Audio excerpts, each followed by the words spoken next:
So this chapter is called Visual Effects Fundamentals because it shows theory and practical examples that, for example, I wish I knew when I started this field. It's true, it would have helped me a lot.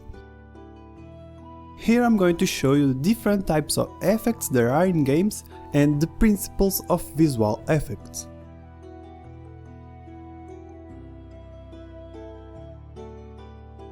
So, not all the effects are done in the same way. Not all of them use the same techniques. But it doesn't mean that we don't mix them. In fact, most of the greatest effects we see use several techniques at the same time. But here are the 5 main types of effects we can clearly distinguish, are more common and we will use in this course.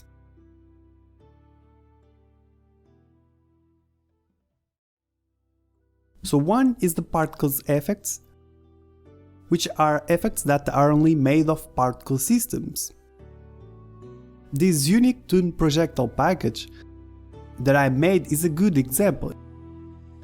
It's kinda hard to master because it has a lot of settings and options, and it has a wide array of uses, and it's the base of a lot of effects actually.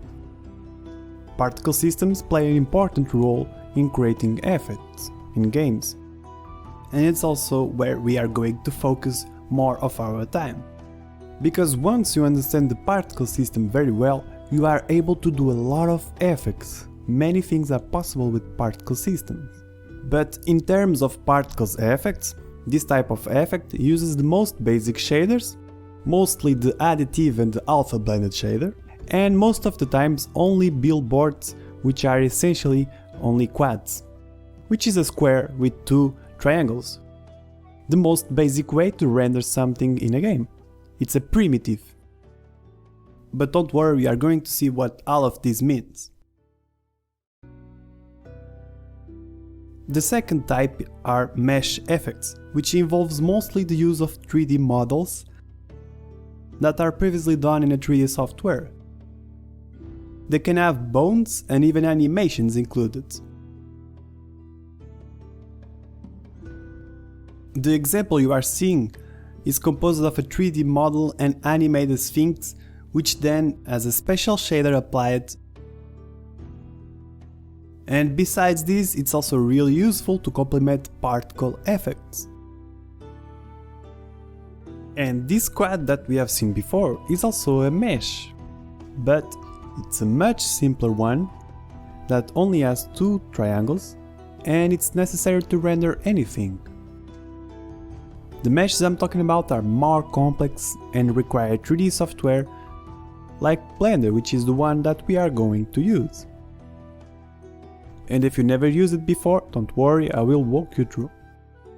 In fact, we are going to mix both very often. The third type of animation are flipbook animations, which are mostly made of previously calculated simulations in another software, like for example Blender, Houdini, 3ds Max or Maya. And it can be useful, for example, to create realistic explosions, a smoke, or a fire simulation. For example, this is an explosion simulated in Blender, which is part of the unique explosions package that I created for the asset store. And then we exported every frame into a separate PNG image, and at the end we create this flipbook animation, also known as a texture sheet animation. This can be used inside any game engine as a barrel explosion, for example, or a car explosion, or simply a mine explosion. Flipbook effects can also be hand painted, and they are truly one of the most beautiful effects there are, but are essentially 2D effects. But they can be combined with mesh effects, and we can have a really beautiful end result. You can make them in Flash, Photoshop or GIMP, or even in paper, why not?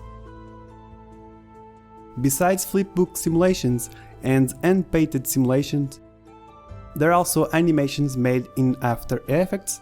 For example, these ones that we are seeing are mostly made in After Effects. We are not going to see that because it requires another software, but don't worry about it.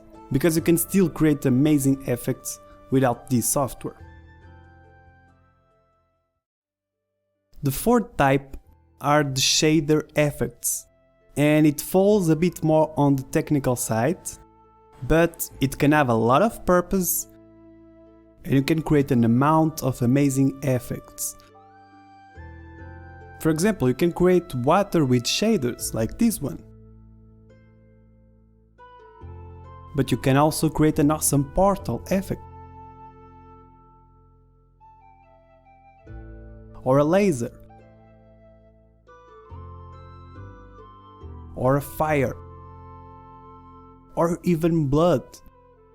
There's a lot of purpose in shaders and it's considered an advanced topic that we are only going to scratch the surface so you can get started. But if you want to learn more about shaders, you can always go to my channel, Gabriel Aguiar Prod, and you can find all of these shaders there and many more effects. And the fifth type, it's what I call the hybrids type, which is an effect that contains two or more of these types. Like for example this effect, we can see that it contains particle systems everywhere and billboards, and it also contains mesh effects, and the mesh also use flipbook animations.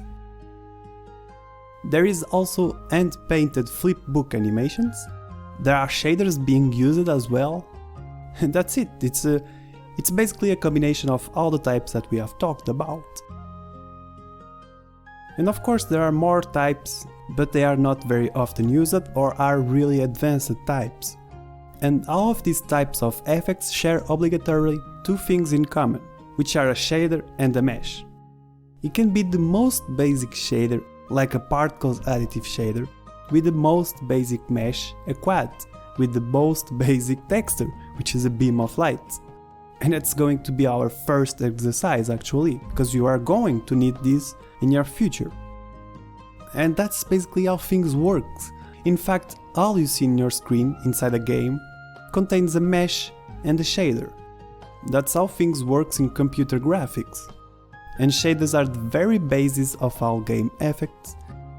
And almost all of these effects are based on the principles of visual effects, which is our next topic. So the gameplay, it's as simple as knowing what's the purpose of the effect you are going to do. Like, is it going to be a projectile? Is it going to be an area of effect that inflicts damage upon the player's enemies? Or is it an area of effect that heals your allies? Maybe it's an environment effect, maybe a character effect. So yeah, gameplay is knowing the purpose of the effect, what is it for? Sometimes if you are working with a client, you get a list of effects with some description, some reference. But at least you know what's going to be the purpose of the effect that you are going to do. And make sure you know what's the purpose of the effect before you start it, because you may spend a few hours on it, and in the case of working with a client, you are wasting his money and your time as well. So sometimes it's better to be clear on what's the purpose of the effect, and even try to know a bit more about the game, how it works, the mechanics, the characters there is, and whatnot, because the client may not know all the effects he needs. And sometimes it's up to you to say, hey, look, I think that this right here is going to need this type of effect or that type of effect, so the players know that this or that happened, you know. If you are in charge of creating all the effects, you need to extract as much information as possible about the game. It will help you to create better effects for the game in question, and you will satisfy your client, obviously. I know this is a client scenario, but I just want you to be prepared for that, because it's a very important step that you have to take before creating the visual effects. So yeah, that's it. The second principle of visual effect is timing. Timing is crucial in game effects, and it can be divided into three main parts: the anticipation, the climax, and the dissipation. For example, is it a quick explosion with no anticipation? Like just a hit? Or is it with anticipation? How does that explosion build up? What's the feeling that it gives? With half a second, seems like the danger is imminent and feels like we don't have much time to avoid it. Although, if it's 1 second of anticipation, the feeling is totally different. Now it feels like we can avoid it, but if we don't, it may hurt a bit more. It also feels like it's taking more time to charge. Maybe it's going to be more dangerous. And that's anticipation. Create an expectation. Here's variations of the same anticipation with 1 second too. As you can see, some of them create different feelings. Build-ups or anticipations tells the player that something is about to happen. It's really important. Here's also different dissipations with longer aftermath. It feels like it's not that dangerous. Maybe it's a stun, you know? Maybe it's freezing the player and he can't move. Another good example of anticipation, climax and dissipation is this area of effect attack. Well, this is the anticipation where we get the feeling that the effect is charging, it's gathering energy, getting even stronger and building up to the second part, which is the climax, and it happens really fast, where we have the explosion of the elements we build up and we see the brightest colors values until we reach the third part, the dissipation. Which the word says it all. We see the dissipation of those elements, we see the aftermath of the explosion. In this case we see some red embers flying around, a mark on the ground that's dissipating heat. And here's another way of communicating anticipation, which also communicates really well with our next principle of visual effects, which is shape. So clearly the spiral tells where the damage is going to happen. If the player is inside or near the radius, he will take damage. As well as with this electric attack, inside that quick radius there will be damage, which doesn't have much anticipation, as you can see. And shape has to be quickly recognizable. Like when you are reading something, you recognize the shapes of the letters instantaneously. Well, shape on visual effects works in a similar way. You will immediately know that it's dangerous if you see a pointy spell coming towards the player. It's very likely to inflict damage. On the other hand, if it's round, maybe it will stun or freeze the player, you know? It has different meanings. But if you see a green calm floating orb, like this shrine from Bard of League of Legends, maybe it's not harmful. When an ally touches it, it will heal. And of course the green yellowish color has a very important role in communicating it's a friendly orb. So shapes communicates the intention of the visual effect. Is it going to hurt the player? Is it going to heal him? Maybe it's poisonous, or maybe it's a power up. Combined with colors, it has a lot of meaning. But next we are going to see what's contrasts before we see colors. So to have a good contrast in an effect means creating a focal point that drives the player's attention in a matter of milliseconds. If I quickly show this image, can you tell which part was the most bright?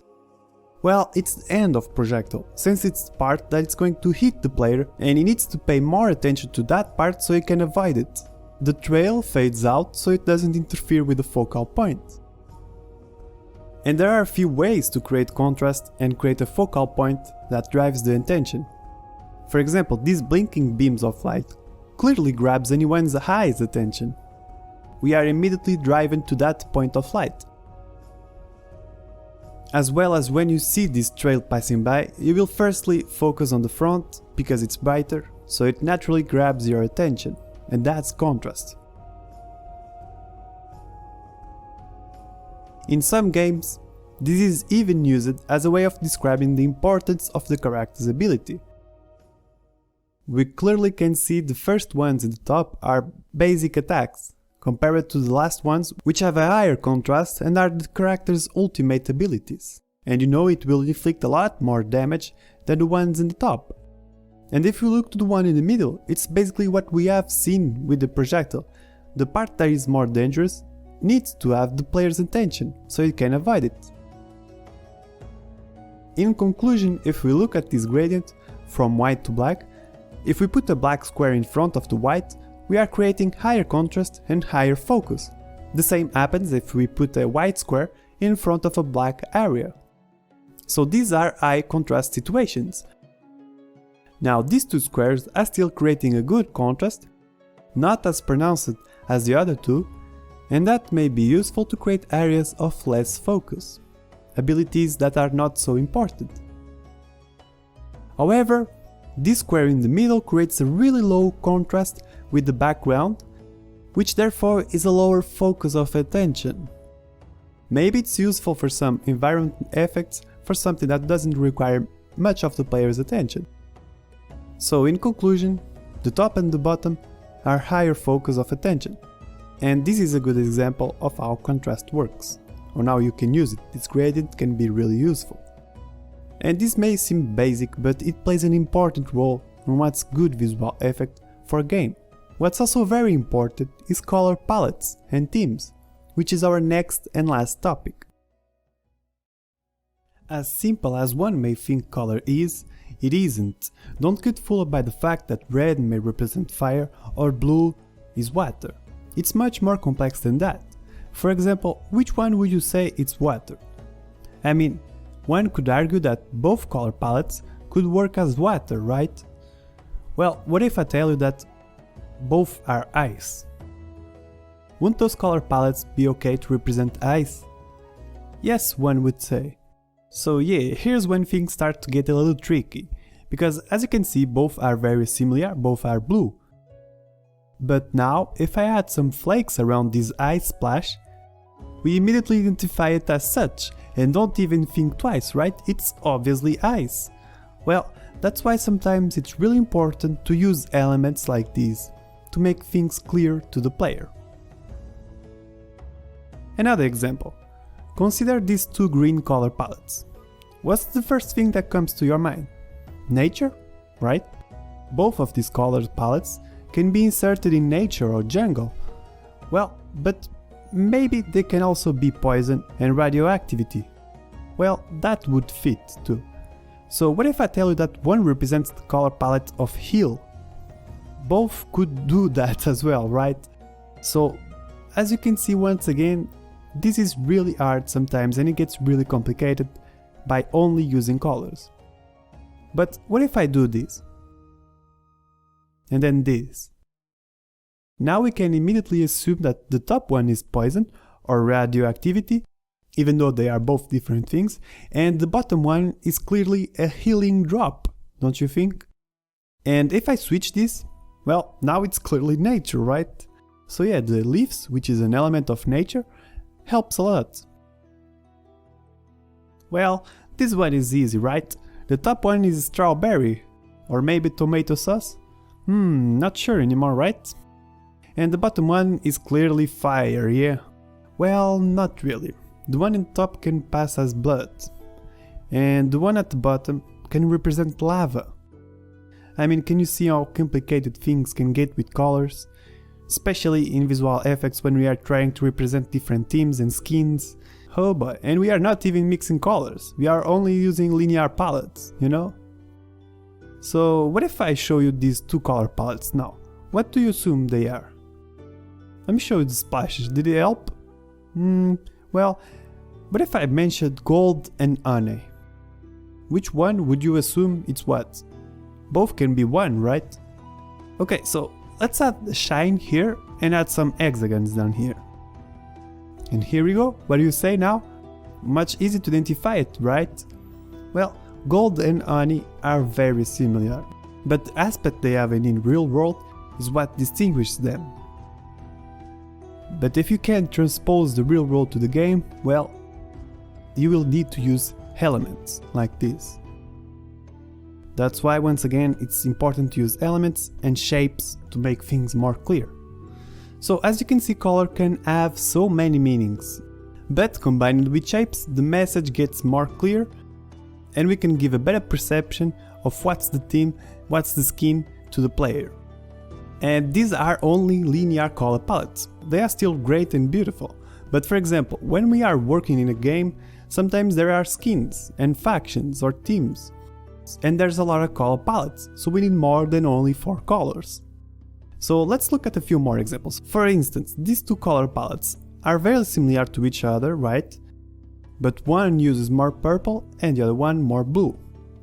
Well, the one on top actually represents mage magic. And the one at the bottom, it's magic, but it's an arcane magic. Looks a bit more powerful or even a bit more evil. They both are very similar, but they represent distinct origins. Let's look at a few more examples. This one is a very interesting color palette that can also represent magic, but this one is even more powerful or even more corrupted by evil. And it's what I call it Void. It's a very beautiful color palette as well. Now let's look into a different class, this one. Well, this one mixes orange, yellow, a bit of purple and some very light colors. This is an Arid one, and this one is used to represent celestial, godly beings, godly factions, godly teams. They are pure and have white gold armors, and have a little touch of purple that makes it look more refined, you know? It's hard to use it well, but when done properly can be truly beautiful. Alright, so this color palette actually is very common, and it represents the nature skins, or teams, and it has the brown that may represent wood or dirt, the green from the leaves or the grass, and the yellowish green that may represent flowers, and the other light colors too. But in this case, I rather call it swamp, because that's what it feels like at this moment. It gives a really sensation of swamp, but it's also nature. Now, this color palette once again uses very distinguished colors. It has purple, blue, violet and even yellow. The combination is not an easy one, but it's a beautiful one. Sometimes it's used in spacey themes, or futuristic themes, like Guardians of the Galaxy. It has that vibe, you know? That's why I call it sci-fi, although it can have other interpretations, obviously, but these colors combine really well with each other. Next one is a very common one, and it's used in powder explosions. It has that fiery feeling of burning, you know?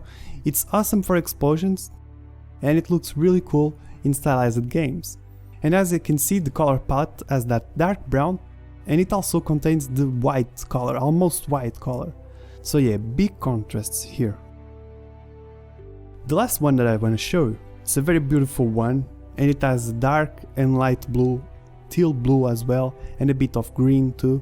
This combines really well with underwater beings. And it's what I like to call an aqua palette, which fits very well with effects that use water or that are influenced by it. It's very peacefully actually. So yeah, that's it.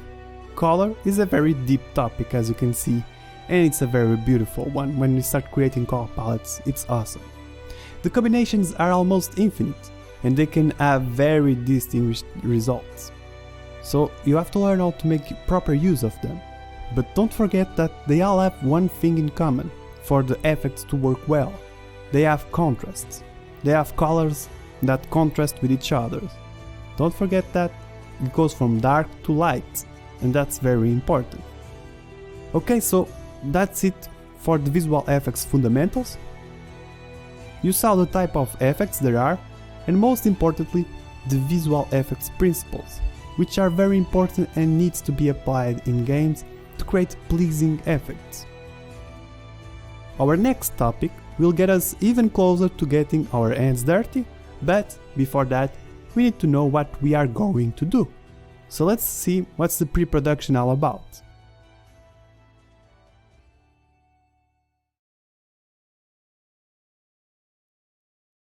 So welcome to the third chapter, and in this short chapter we will see what the pre-production of visual effects for games is all about. So most of the times before we create an effect we want to start the pre-production phase, which can go from a quick 10 minutes to an hour or even more. and this phase can be separated to mainly 4 parts, which are the gameplay objective, getting reference, getting technical reference, and sketching. Even though sometimes we already know what we want, it is still important to get some reference, and it's useful to visualize our ideas on paper or on screen with these 4 categories in mind. And sometimes in bigger projects they spend days, weeks and even months just in this specific pre-production phase to get the ideas on paper, to create concepts and to make sure that everything works well together. So like in many other areas, it's a very important step to take. So the first one, the gameplay objective, it's mostly focused on knowing what your effect is going to be in-game. And I know we already talked about it, but it's the first step of the pre-production phase. And it's important to mention it again. This is the part where you study the game in question, you know, where you study your client as well. So yeah, it's really important, guys, okay? And when you are working with clients, they send stuff like these ones that I've been showing, you know, PDFs, Google Docs or Google Sheets, with descriptions and sometimes also image, like I said. And this is going to shape how the effect is going to be. And only when you have this information, you can move on to the next part, the next phase, which is getting reference.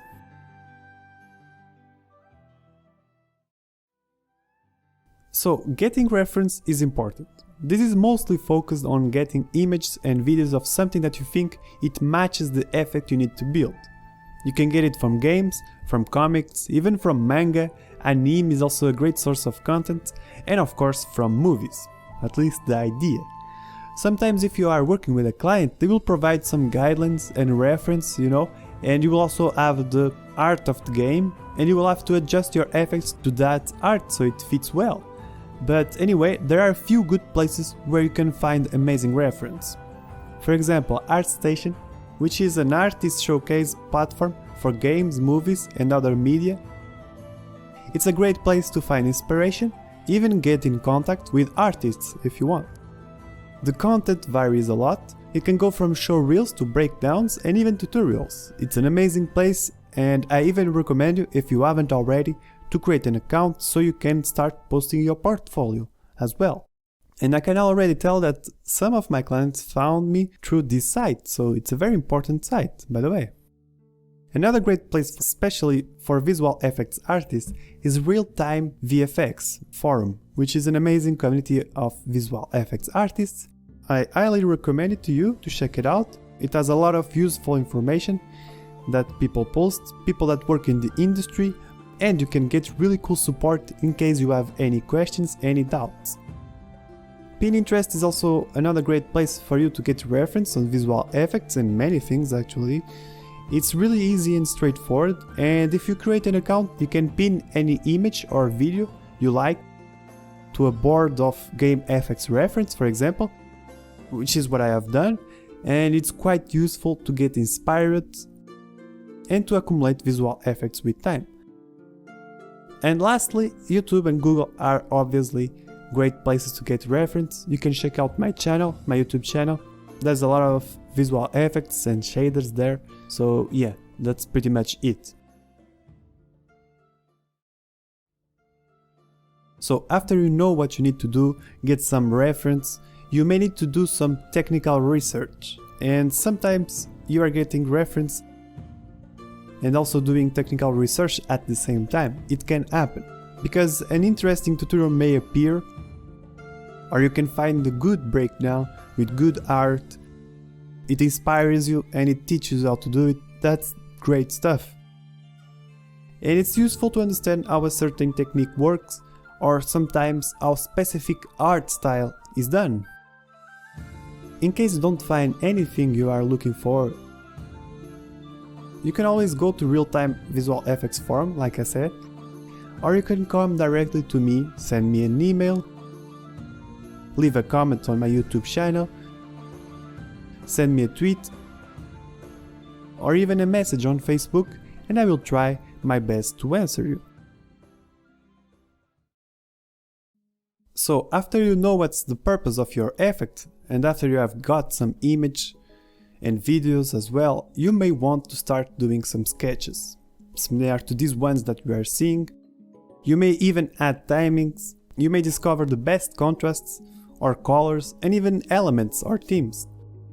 Of course, most of the sketches we are looking at are really detailed, and you don't need to be a super good illustrator. Like this one, for example, it's much simpler. Or like these ones that we are going to do are much simpler, and I will walk you through. The idea with sketches is projecting your imagination into the real world, is projecting your idea into a piece of paper or into a digital sketch.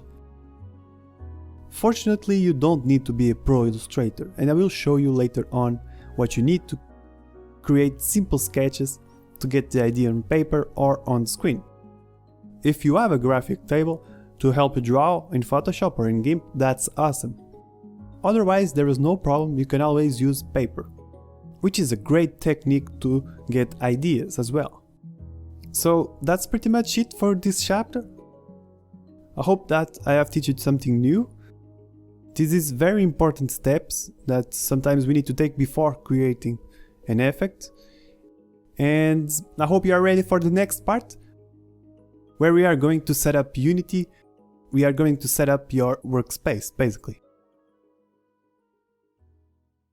Alright, so time to get your hands dirty. As the title says, we are going to set up Unity as your workspace, as your workbench, and I'm going to be using Unity 2019.1. For those who already have Unity installed, you can go ahead and skip to the next video if you want, or you can install the same version. This won't take long anyway. So let's go to this site, to the Unity site, and as it is now, we can press in Products or in Get Started, and this page will appear and you can choose Personal. After you have read their terms, you can check this box and press Download Unity Hub. Save it, and then you can proceed with the Unity Hub installation.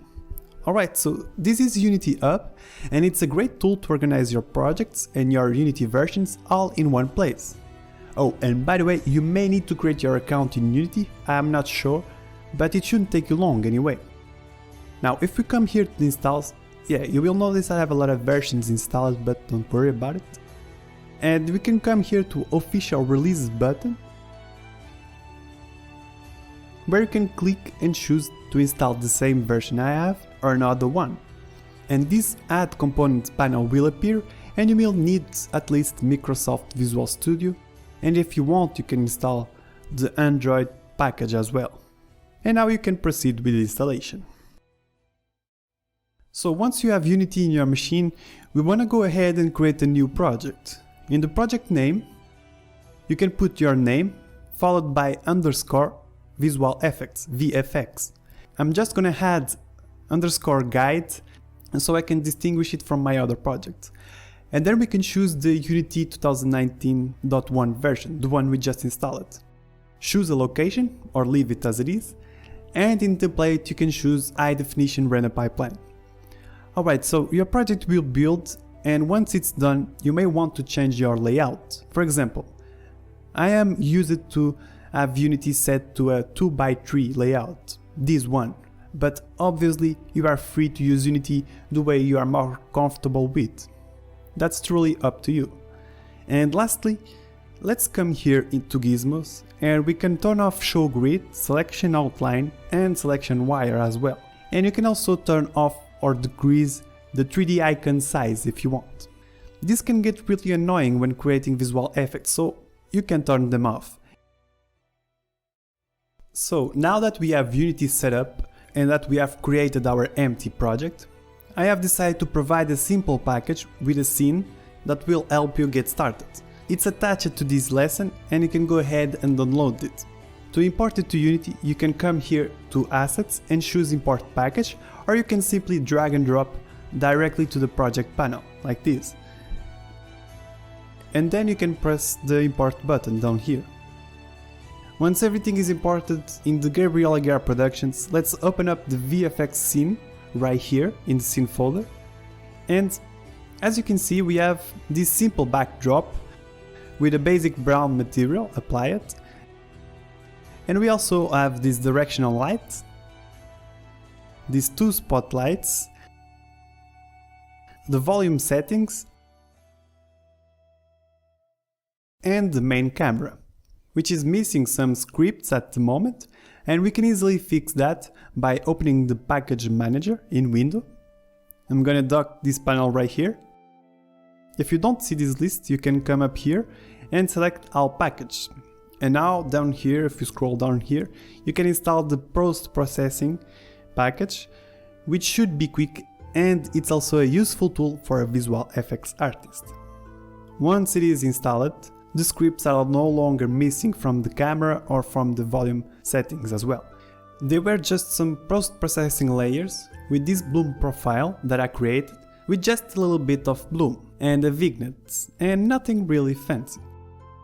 And the camera also has this simple camera controller, by the way, which as soon as we press play, it will let us move the camera around, and I think it's really useful when developing visual effects. Let's just create a folder for animations, another one for prefabs, one for scripts, one for shaders, and the last one for textures. And why are we doing this, you may ask? Well, organization is fundamental. That's why we have our folders structurized in the way they are. We have animations, materials, models, prefabs, scenes, scripts, shaders and textures. Ignore the post-process profiles, it's not that relevant, but the others are the main folders you need in a good visual effects work environment. Organization is really key when developing effects. Things can get really messy. Alright, so now we are ready to start to build our first effect. Alright, so our first effect, it's going to be something really simple but extremely useful to you to understand how effects are structured, to understand the basics of materials and shaders, and how a proper texture is set up, and most importantly, to get familiar with the particle system. So the way we can build a visual effect in Unity is by starting to create an empty game object, which is nothing more than just an object with only a name and a transform. And a transform contains the position, rotation and scale. And as a good practice, and in most cases, we want to reset the transform of our empty to be 0 in position and rotation and 1 in scale, like this. I'm just going to actually turn off gizmos, they are really not helping right now. So it's also a good practice to start with an empty game object because, as you will see later on, it's really useful to have an empty to attach animations or even scripts, among other utilities. And naming is also very important. Be organized, don't leave unnamed texts, unnamed materials, and especially unnamed effects. Things can get so messy when developing visual effects, you don't want to have unnamed texts or effects or materials or shaders. Effects should be named as visual effects underscore first. Then the name, which in this case it's going to be sparks. And if something else to add, we insert an underscore and put it in front, which in this case it's going to be loop. And this is a widely used method across different game projects and teams, or at least something very similar. And if you are familiar with Unity, you already know this, but in Unity we are able to save this as a prefab. And the prefab allows us to store these assets with all its properties. And the more we use Unity, the more you will notice how useful they are and fundamental in the way Unity works. So let's simply drag and drop this to our prefab folder. Let's also create another folder named Sparks and drag our visual effects sparks to here. Now moving on with our sparks, we can create the particle system attached to our empty. Let's just rename it to Sparks first, and you will notice that our particle system is emitting pink squares, which is really awesome. Nah, I'm just kidding guys, it's not really useful. And this is happening because the material assigned in the renderer is not being correctly rendered in this render pipeline. I know there's a lot of render words around here, but we could switch this material with the default particles material, and it would render correctly, but it's still using the legacy shaders. And legacy shaders are widely used before Unity 2018.1. If you ever work in an older version of Unity, you will have these shaders, which are extremely useful, as well as the mobile shaders. But for now, we can do much better since we have shader graph. And I know it will be really useful to you in your future to have a bit of knowledge about shaders. So let's see why this is happening and how we can fix it.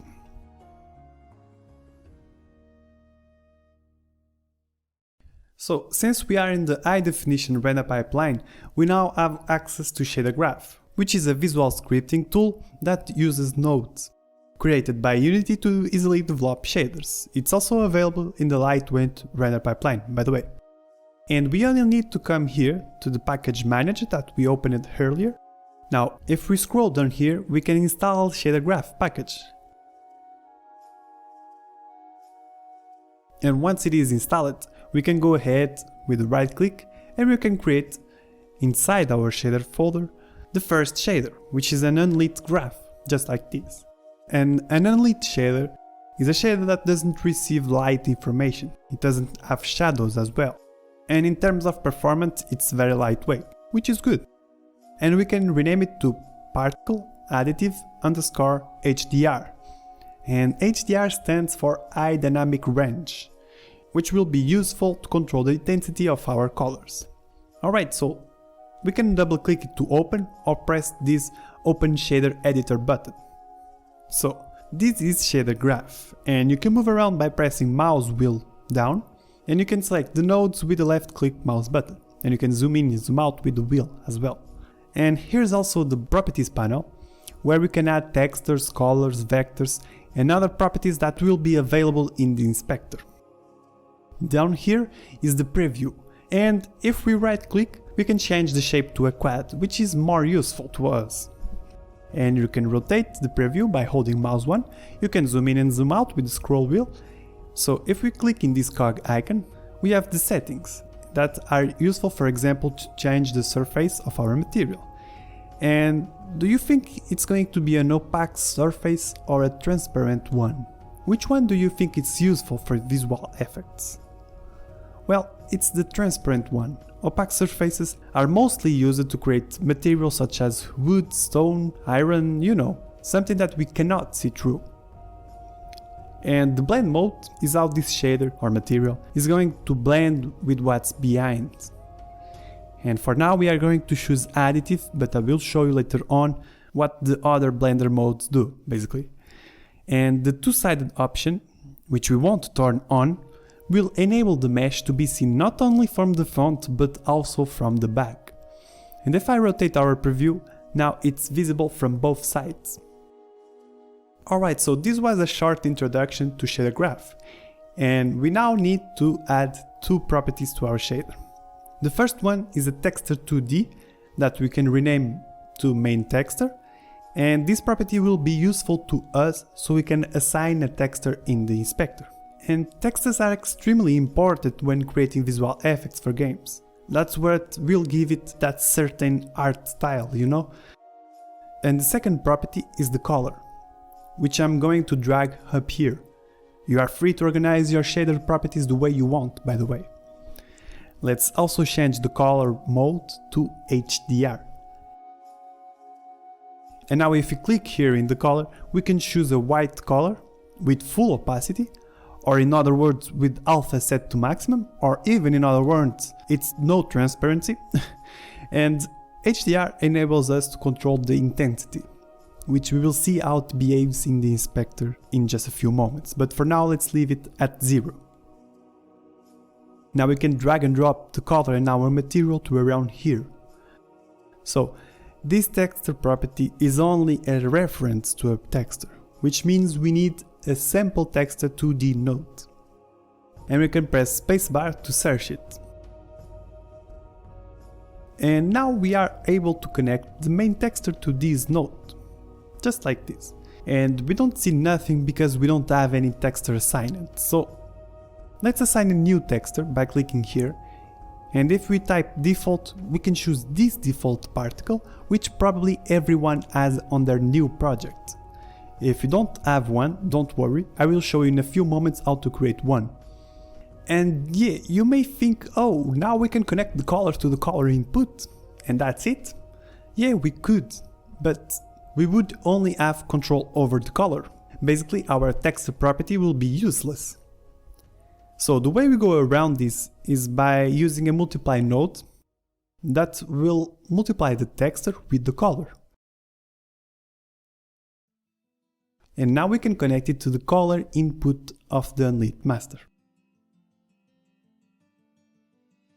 Now let me just save this in the Save Asset button to show you how this is behaving in the particle system.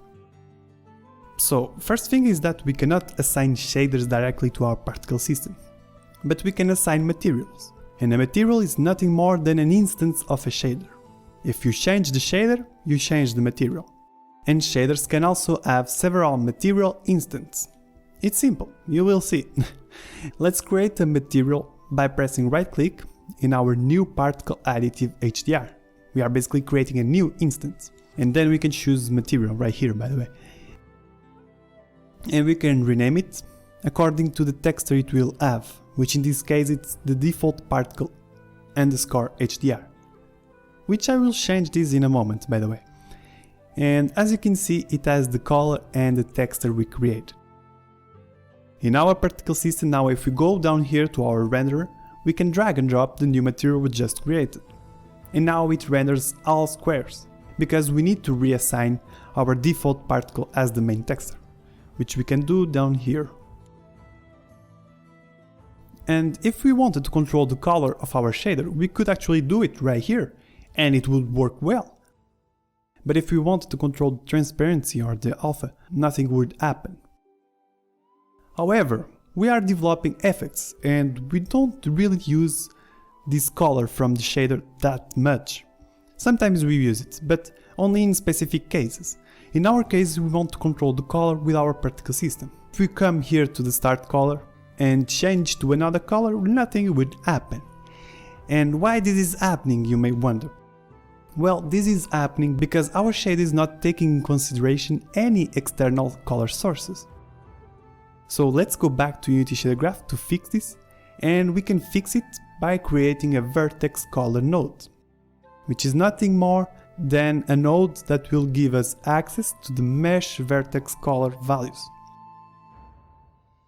So the way we use this is by multiplying the vertex color directly with the color multiplied with the main texture, this one, like this. And this is going to allow to control the color of the shader with the particle system. And we cannot directly connect it to alpha, but we can split this so we can have access to the RGB channels and the alpha channel. And now we can connect the alpha to the alpha input of the Unlit master shader. And maybe this is now clipped because we have a higher value than 0 in the alpha clip threshold. But we don't need it in this shader, so let's set it to 0. But now you know what alpha clip threshold does, basically. So let's save this and go back to Unity. And as you can see, it's working correctly. We are able to control the color with start color of our particle system, and we can also control the alpha or transparency, call it whatever you want, of our particles basically. And that's really cool. But we are still using the default particle texture. So let's see how we can fix that. So we could keep on using the default particle, but that's not how pros do stuff. What you guys want to do is create your own textures. They are really important. But that's okay if sometimes we need to borrow a texture from Google. That's okay, but just for testing purposes. So let's start with something super easy, like a point of light or beam of light. And in Photoshop or another image editing software, we can create a file with 1000 by 1000 pixels, which is more than enough, and call it beam01. Let's choose the bucket tool, this one, so we can paint the background to black, which will let us have a better view of our texture. And then we can create a new layer with Ctrl-Shift-N. Now with the brush tool selected, B for shortcut, we want to set the opacity to 100 and make sure the hardness is set to 0. We can also insert 500 pixels for our brush size. Let's just choose white, and now, more or less in the middle, we want to click only one time to create this nice faded beam of light. We just need to align this, and for that let's select our layer while holding shift, and then we can click on our background. Now if we press V, we will have access to these align options up here. And that's it, you have done your first texture. And now we just need to hide the background and export as a PNG to your Unity project, and make sure you save it in the textures folder we created earlier. Alright, so now that our shade is ready and that we have our own texture, we can move on to learn one of the most important tools a game visual effects artist uses, which is the particle system. Let's drag and drop our beam texture to the default particle, just like this. And we can also rename this now to Beam01, and normally I don't use HDR. What I use to distinguish materials is if they are additive, alpha blended, or other type of shader. So let's put add in the end, which refers to additive shading. Let's also move this to the materials folder. Alright, so our text is already applied to the particle system. And by the way, if you wanna pause this video and try to create one or two different beams just for fun, that's okay, it's a good offline exercise that you can do. Now let's just move the empty game object a little bit up, just like this, and with our spark selected, let's start making it look much better, while I explain you some of the features of the particle system. So the first one, the duration, is quite simple, and it's basically how much time the particle system will emit. If I turn off loop and put only 1 second duration, and then restart the particle system, it will only emit particles for 1 second. And the cool thing about this particle system is that we can rewind the playback time, which is pretty cool, right? Now if I turn on loop, it means that every data we put in these fields below, it will repeat every second, basically. And what keeps this particle system emitting particles is the emission model, which at the moment has a rate over time of 10 particles each second. If we insert the value of 1, we will emit 1 particle every second, as you can see. But let's leave it at 10 for now. The start delay is also pretty much self-explanatory. If we insert the value of 2 seconds and restart the sparks, it will take 2 seconds before emitting particles. Let's also leave it at 0, we don't need for this. The start lifetime is how much a particle will live. And as it is now, each particle lives exactly 5 seconds. If we insert 0.5, each particle will only live 0.5 seconds, half a second, and then they will die. Now all these values in these particle systems in Unity, almost all these values, can be constant, a curve, a random between two constants, or a random between two curves. And in this case we want to use a random range between two constants. So some particles live longer and others will have a shorter lifetime. Sometimes it's really important to create the most possible randomness in effects. And this is the case. Sparks is a good example of randomness. And something like 0.7 for the minimum and 2 seconds for the maximum is okay.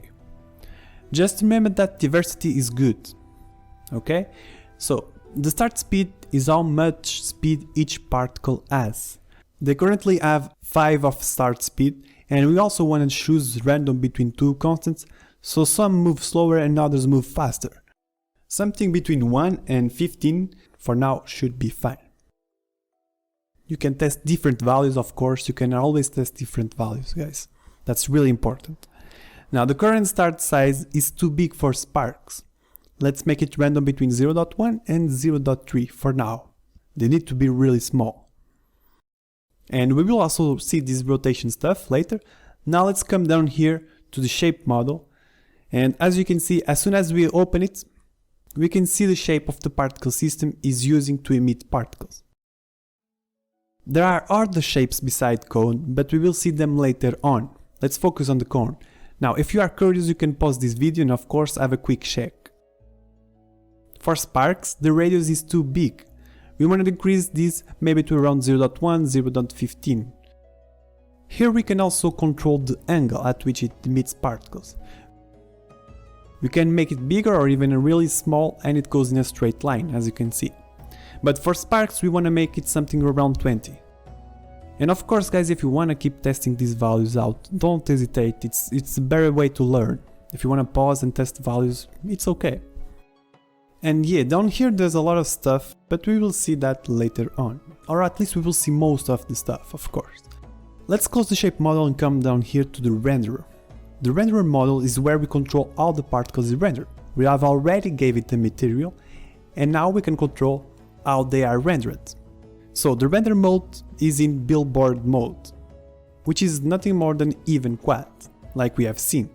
Like stretched billboard, horizontal billboard, which locks the particle horizontally, vertical billboard, which locks the particle vertically, and mesh lets us choose a 3D object, and there is even none. And guess which one we are going to use for the sparks? Well, it's the stretched billboard. This one allows us to stretch the particle, and if we look into some quick reference, this is how most of the sparks looks. They are all stretched.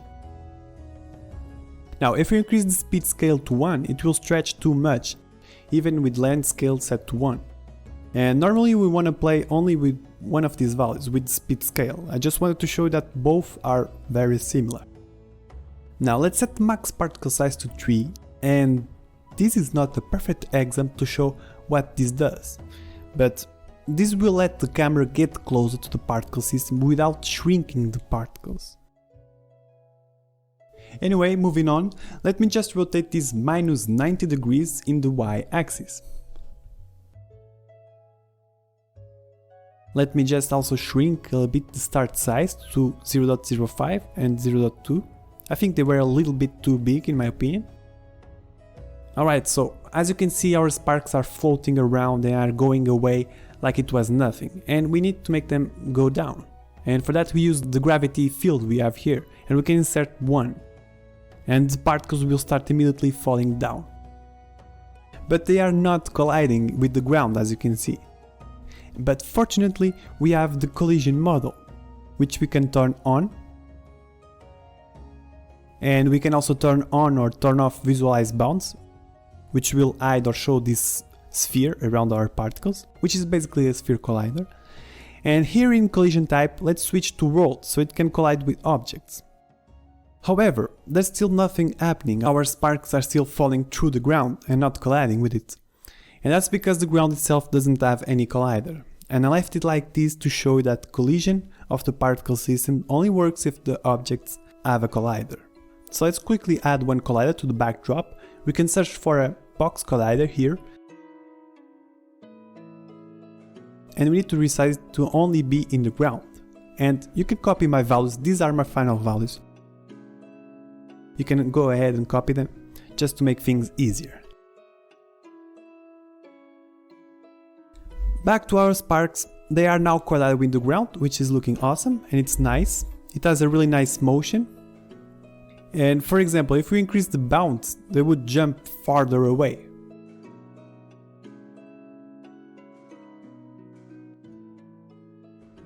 And the damp is how much they lose motion when they hit something.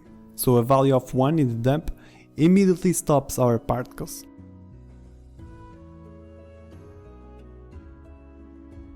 And I find a good balance if we insert 0.5 in dampen and in bounce. Oh, and lifetime loss, if set to 1, will instantly kill the particle, because we are saying that spark will lose the remaining lifetime it still had. So let's leave it at 0, so the particle can live all of its lifetime, which is between 0.7 and 2. Now let's close the collision model, and let's increase the rate over time to the emission to around 50. Yeah, that looks much better, much more particles. And of course, if this was for a game, you would need to have in consideration the platform, if it's mobile or PC, and how many sparks will there be at the same time. But since this is for academic purpose, that's good, 50 it's a good value. So now let's give it color. Let's try to emulate the gradient where it goes from bright orange to a faded red, more or less. So if we need a gradient, we are not going to use the start color, but instead the color over lifetime. So the keys on top control the alpha, the opacity of the particles basically, and the keys at the bottom controls the color. So let's say that in the beginning we want the yellow-orange color, something very similar to this. I always like to have my colors displayed in HSV, by the way. So for example, I can say that in the hue it's 35, in the saturation is around 85 for this color. And yeah, that looks okay for now. Well, now we want this to go to a reddish color, and maybe around 10 in the hue would be fine, and a bit less saturated. Yeah, that looks okay. Maybe a bit more towards yellow in the beginning. What do you think, guys? This is always a little bit up to you. You should try colors, you know. Like for example, you can try from blue to purple. It's quite beautiful, by the way. If you want to pause, go ahead. Let's just decrease a little bit the opacity towards the end. Alright, that's okay. So, remember when we were developing our awesome shader and we added that HDR color property? Well, now it's the time to use it. If we start increasing the intensity values, we start getting these hot glowy sparks, which look even better. And that's the trick sometimes. Another trick is coming here to the bloom in the volume or in the camera. And if we increase the bloom intensity to around 0.2 in this case, it will add that final touch that looks really great, that really glowy thing around the sparks. Now let's try the size over lifetime model, which is controlled by a curve. And if we choose this curvature, we are saying that it goes from original size, the start size, and then it will slowly shrink towards 0. And it gives a nice touch too. If you want, you can leave it on. Randomness is really important, and in color of lifetime we are able to choose between two gradients, which is great. This is useful because the way they are now, they all have the same color in the beginning and in the end. So we can copy and paste this gradient like this. And now we can open the second gradient. And let's say that in the beginning it can be a bit more yellow, and in the end it can be a bit more red, so we can have more randomness. Two gradients or two colors always adds more diversity, which is good, remember, for this exercise, the sparks, it's good. And for a lot of effects too.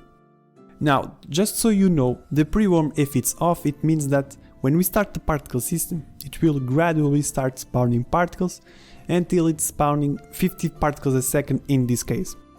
When pre-warm is on, it acts like if the particle system was already working, like if the particles are already loaded. Sometimes it can be really useful, but we don't want to use this in this case, so let's turn it off.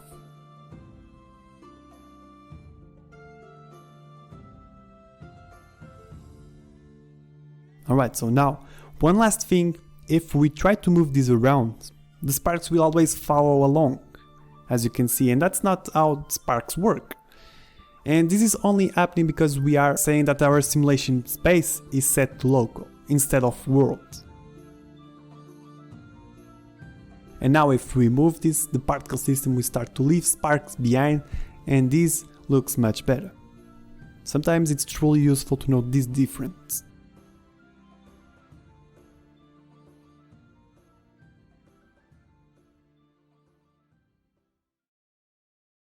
Great, now the sparks are pretty much done. Let's just save the changes we made to our prefab before we lose all these changes. Don't forget to frequently save your prefab and your scene, Ctrl S, and it's always a good practice.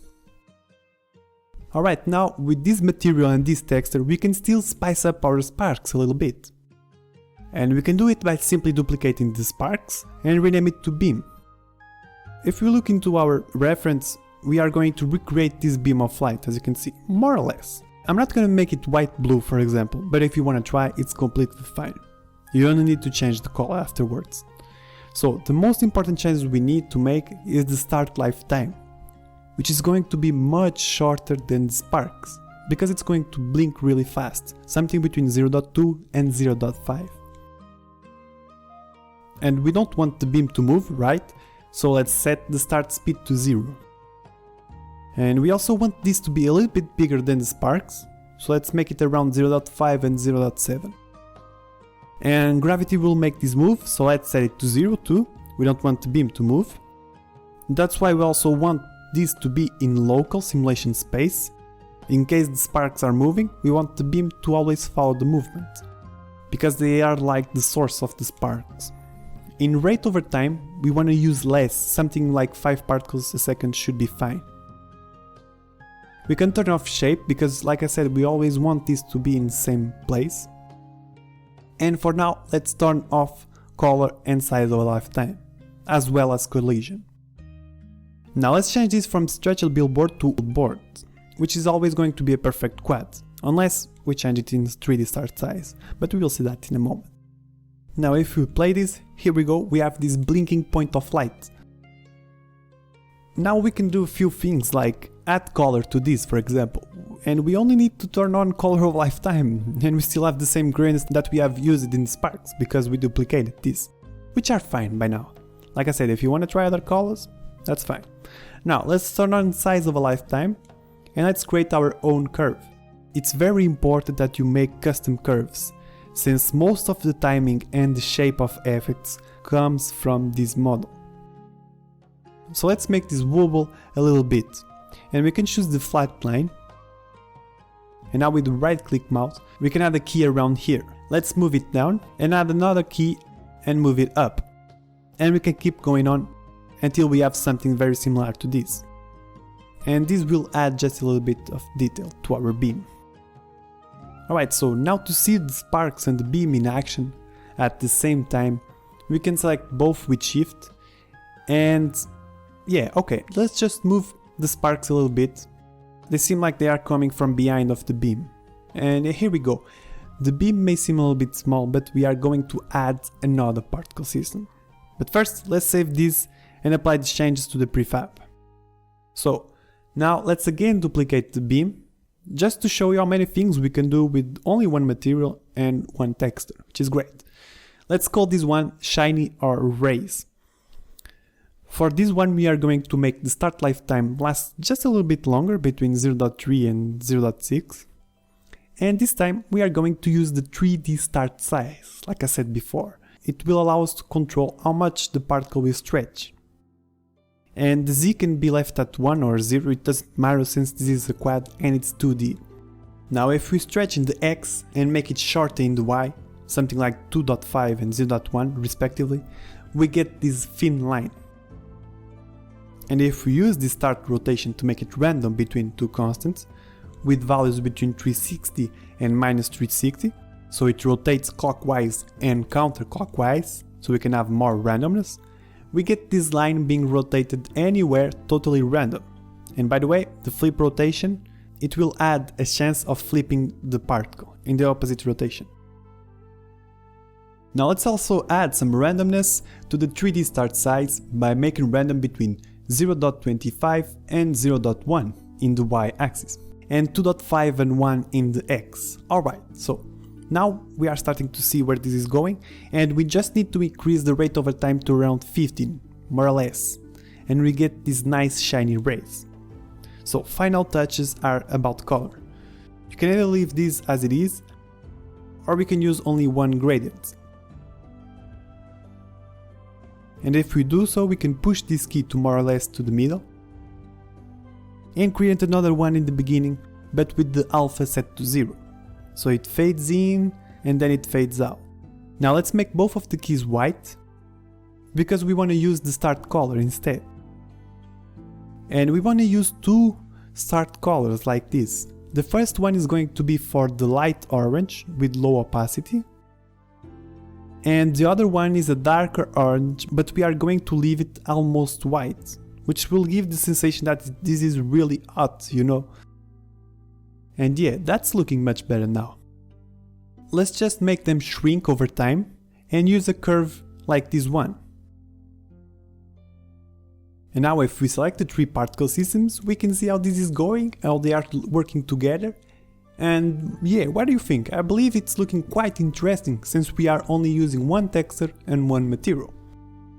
And by the way, we don't actually need to select all the particle systems to see how they are working together.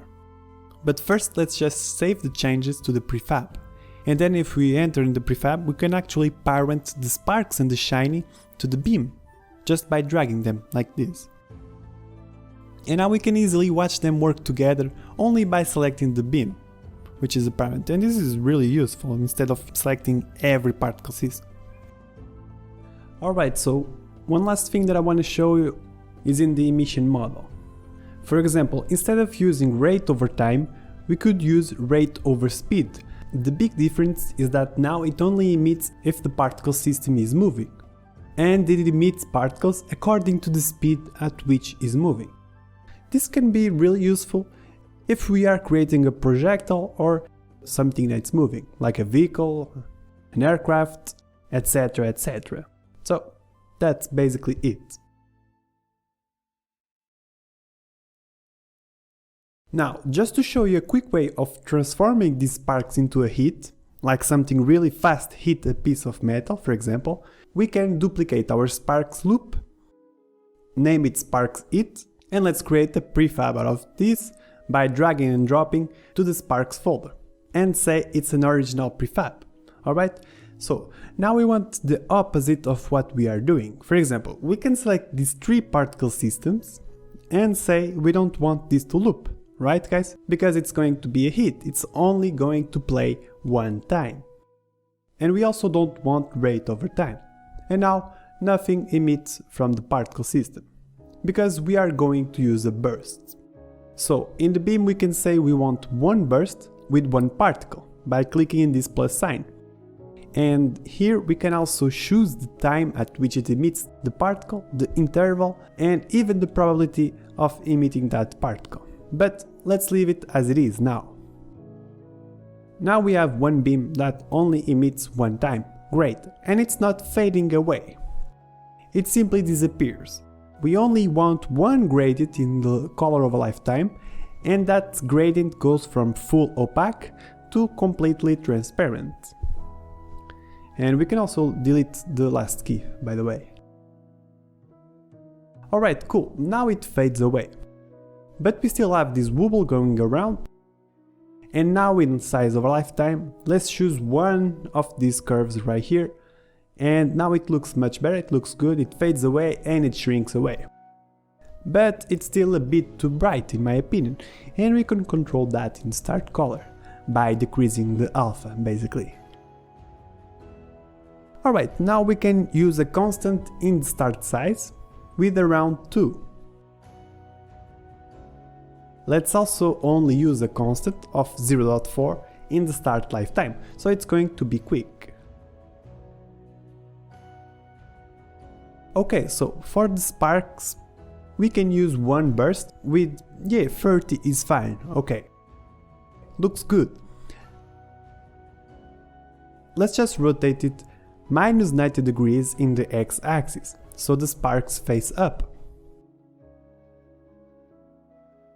And now let's also increase the angle of the cone to around 60 degrees should be fine.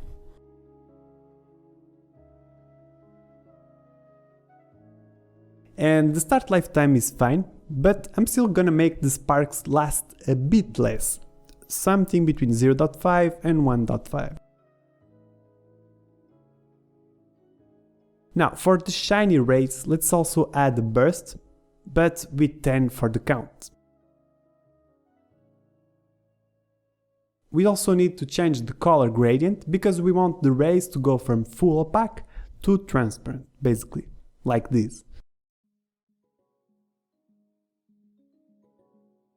And I think it's too white, so I'm gonna make the second color more orange.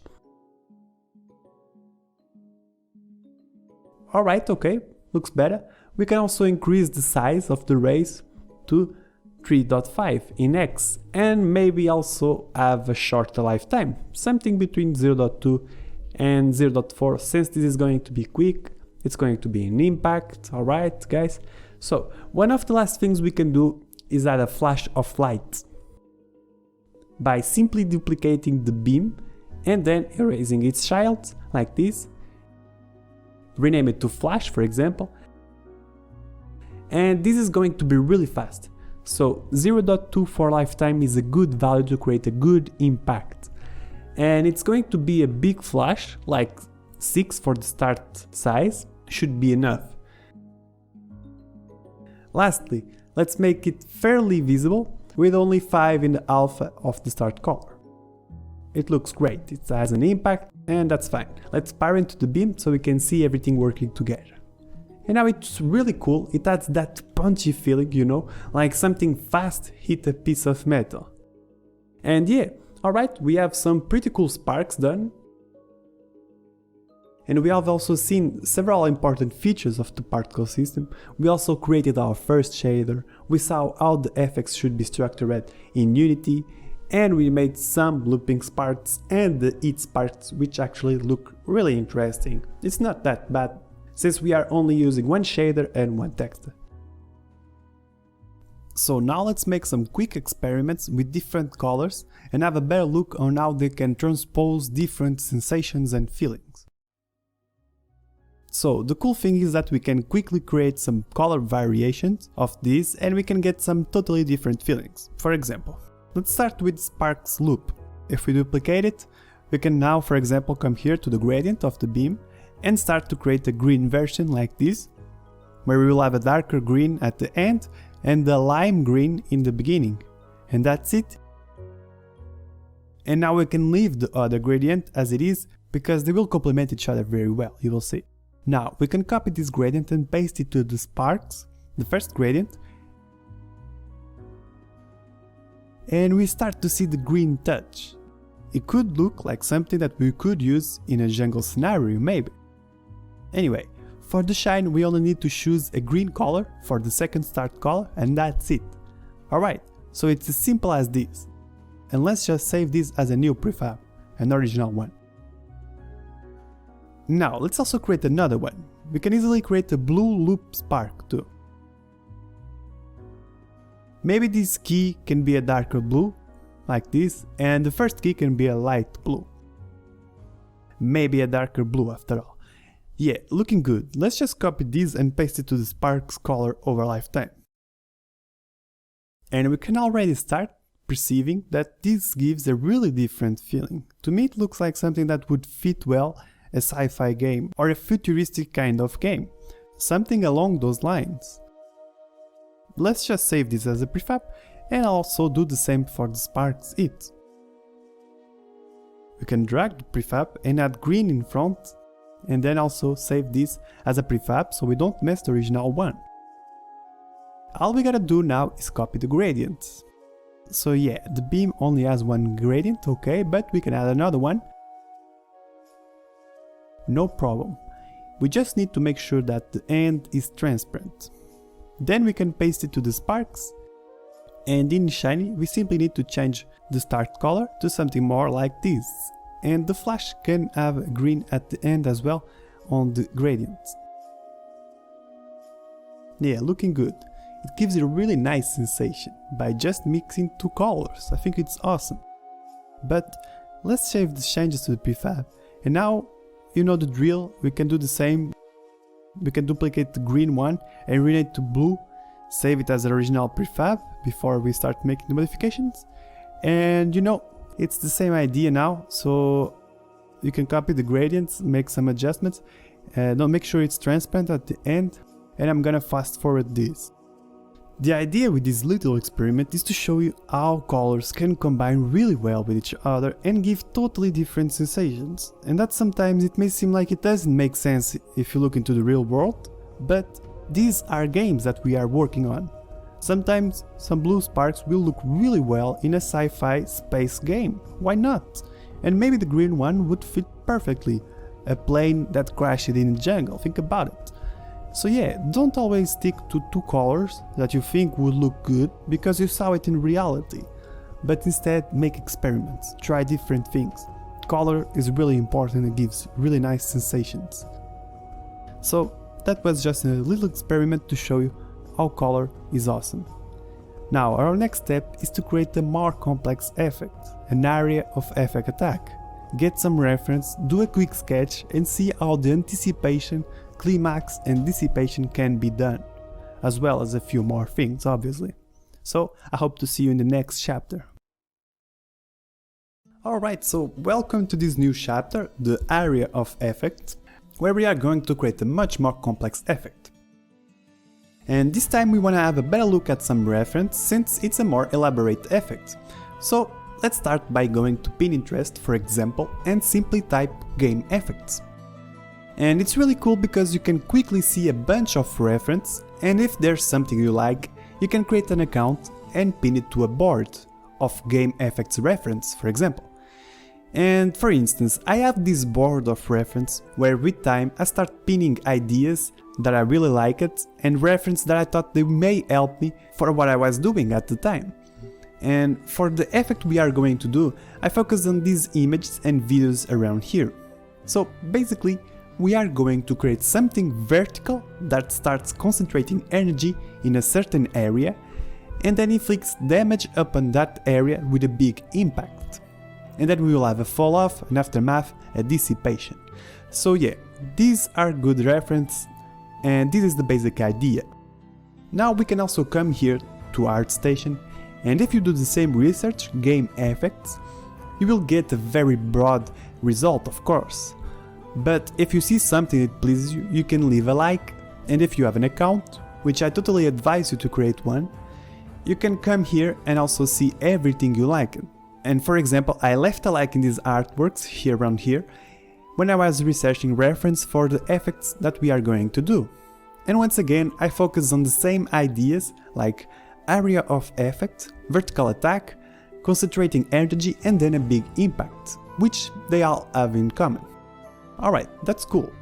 That's how you get reference. And of course you can also come to YouTube or to Google and also search for Unity effects or game effects, and you will get very interesting results as well.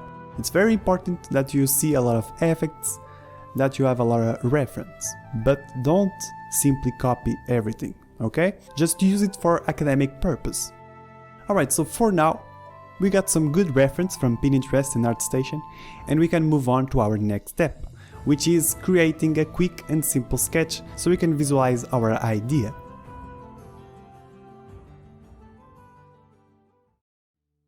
So, Sparks was a good example of when you most likely don't need to do sketches. It was okay to only look at a few references and move on to Unity, it's very basic effect. But for an effect more complex like the one we are going to do, we are going to need a few more things than only reference. Alright, so now let's go ahead and actually try to visualize on paper or in Photoshop or in GIMP what our effect is going to look like. And I already have this sketch here of the effect we are going to do, but it's a bit more detailed. And the sketch we are going to do doesn't need to be super fancy, guys. I'm gonna make this much simpler just to show you how basic sketches can be. And by the way, these are just simple tricks about illustration, since the subject of illustration is enormous and we only want to get our idea on screen or on paper.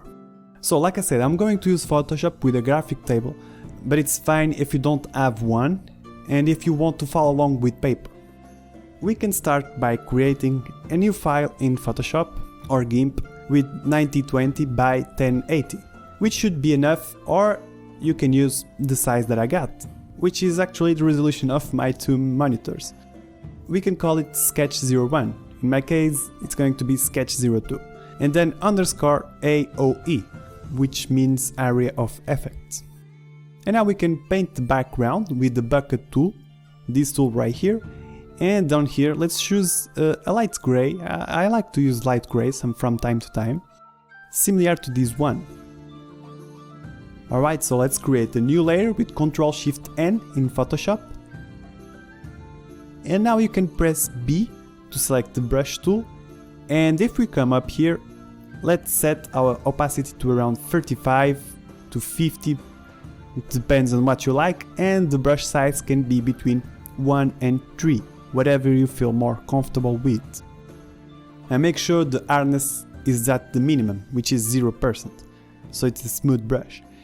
Alright, so let's change our brush color to black now, and so I'm basically going to create a circle, very likely that basically represents the area of effects, until I get a nice shape like this one. Next thing is basically the vertical cylinder. We want to concentrate energy vertically. That is going to accumulate energy on the ground as well. So this is accumulating energy, there's particles coming in from everywhere, and the cylinder is spinning around, it's also shaking, rotating, you know. And then there is this circle at the bottom, at the base, that it's going to work as a reverse shock wave, you know, like if it was the energy accumulating in the ground, it's getting really bright. And this cylinder is also going to have a text scrolling, probably. And by the way, you can use the erase tool, E for shortcut, if you have to erase some excessive drawing that you have made. Always remember that low opacity values are great for brush and for erasing. And I know this probably isn't simple for you if you don't have any experience drawing, but don't worry about being perfect. It will help you to start doodling your effects, and it's going to make a bigger difference in the future before you are going to go to Unity, because this will help you to see if you need textures, meshes or shaders. And it's also going to help you to keep focus on your original idea, alright? Now, I was just giving a few more details and make it more visible, nothing really special. So, this is going to shrink now. It's going to focus even more energy and it's going to get smaller and smaller. It's like a beam coming from the sky. And it's going to build up the anticipation. And then boom, we have the climax, which is the second part. So, this is the first part, the energy gathering, basically the anticipation. And this is the explosion, the climax in other words, which is going to be very quick, by the way. And the climax, where the accumulation of energy explodes and inflicts damage on the enemy, is going to mostly be very quick. So we are going to try to capture the peak of the action. And in this case, we are going to see this bright impact, this bright explosion. By the way, this is a little bit too big, and in case that happens to you, you can use the M or the L to select this, and then you can press Ctrl T to shrink your drawing, as you can see. It's really useful. So like I said, this is going to create a shock wave on the ground, and it's going to release particles and sparks, which is flying everywhere like this, and it's going crazy for half a second more or less. Now for the third part, which is the dissipation, the dissolve or the aftermath, we mostly want to leave a mark on the ground, because it's cool, and because we will see how to create marks on the ground, and then we will see some particles flying around while the heat of the explosion disappears. So to draw a crater on the ground, you mostly need to have a loose hand and try not to make the brushes too deep. Only light brushes at the beginning, so you can start to see the shape you want to create. And you can start by making 5 or 6 branches like this around something similar to a circle. I hope that this is helping you, because it's not easy to explain illustration. So once you start finding a shape you are comfortable with, that you like, something similar to this, you can start adding a few more details. But remember, you don't need to make this perfect, or lose too much time with it, this is just an idea on screen. Now I'm just going to pass a quick brush with only around 5% of opacity, and with a size of around 50 pixels. It's just a quick brush to help pop up the most important areas of these 3 stages. And obviously these are just tricks that I'm sharing with you, illustration is a whole other topic. And in case this is not still very visible to you, what I like to do is basically duplicate this layer that we are drawing in, and then we can select both layers and press Ctrl E to merge them. And that's it, it's a bit more visible now. And if you want, you can even duplicate it again. Alright, so this effect is going to have an element associated from the moment it starts, the anticipation, to the dissipation. And what I mean by element is, for example, let's go to my first sketch. We have nature, we have frost or ice, we have fire, electricity, there's arcane, there's galaxy, there's a lot of themes basically and elements. For example, in the climax we will have electricity shooting everywhere. If this was an electric effect and the color would be blue or yellow or maybe a combination of both. Or we will have green leaves and stripes coming out if this was a nature theme, you know, with green and yellow as well. Or fire, like this one, we will have this orange and red and yellows, these really amber colors, you know. Or even ice, you know, which will be really cold, really frosty with this bright blue and almost white, you know. So these are elements that really need to be visible in the anticipation, the climax and dissipation too. And that's basically it, at least for this sketch. So, one last thing that I want to talk to you about how sketches are useful is you need to consider when looking at sketches and reference, what do we need to make this effect happen? We literally need to deconstruct the effect. For example, looking at these three effects, we can see that we will need this particle, this beam, which we already have. We'll probably need some kind of circle texture to create the shock wave.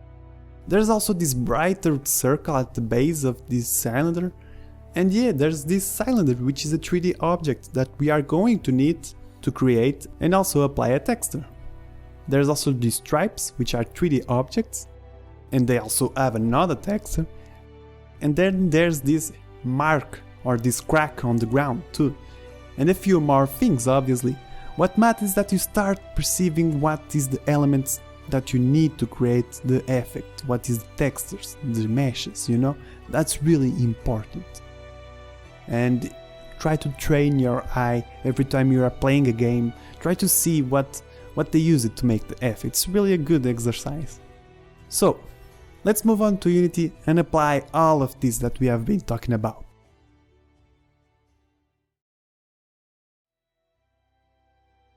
Alright, so once you are back in Unity, we can start by doing the same we done with the sparks, which is by creating an empty that we can rename to visual effects underscore area of effects underscore version 1 or v1. And let's also reset the location, the rotation and the scale. Good. Now we can already go ahead and save this as a prefab, just drag and drop to the prefabs folder. We can also create a new folder, name it for now area of effects, and let's drag and drop our new prefab to this folder. So let's start off by creating a beam on the ground that will shrink over time. And let's simply add a new particle system that we can rename to beam ground. So the beam on the ground will not loop, and it will certainly not live 5 seconds, right guys? We said anticipation will be between 0.7 and maybe 1.5 seconds, so let's put it in between more or less at 1 second for now. And then we may adjust it if necessary. And this is going to be on the ground. It's not gonna move anywhere, so we don't need any start speed. Now, this is going to be quite big. It depends on the game you are doing, but for now let's set a value of 7 in the start size. And yeah, these pink squares are getting a bit annoying. Fortunately, we already have the beam and the additive shader done. So let's simply assign in the render the material we created for the sparks, the beam01 underscore add. Oh, and remember the max particle size. Now we can see that better in action. If we get closer to the beam, it will start shrinking according to the camera position. Now if we increase the max particle size to around 3, we no longer have that problem, which is cool, right? Great, so now in the emission model, we don't want this to have a rate over time because we want to use a burst that will emit only one particle, like this. And we also don't want the shape model because we want this to be right at the center of the effect. Cool. So we have been using billboard and stretched billboard, and now it's the time to use the horizontal billboard. Our beam will be actually parallel to the ground, and vertical is perpendicular to the horizontal billboard, by the way. Alright, great, we are almost done with the beam ground actually, but don't you think it's a bit too bright?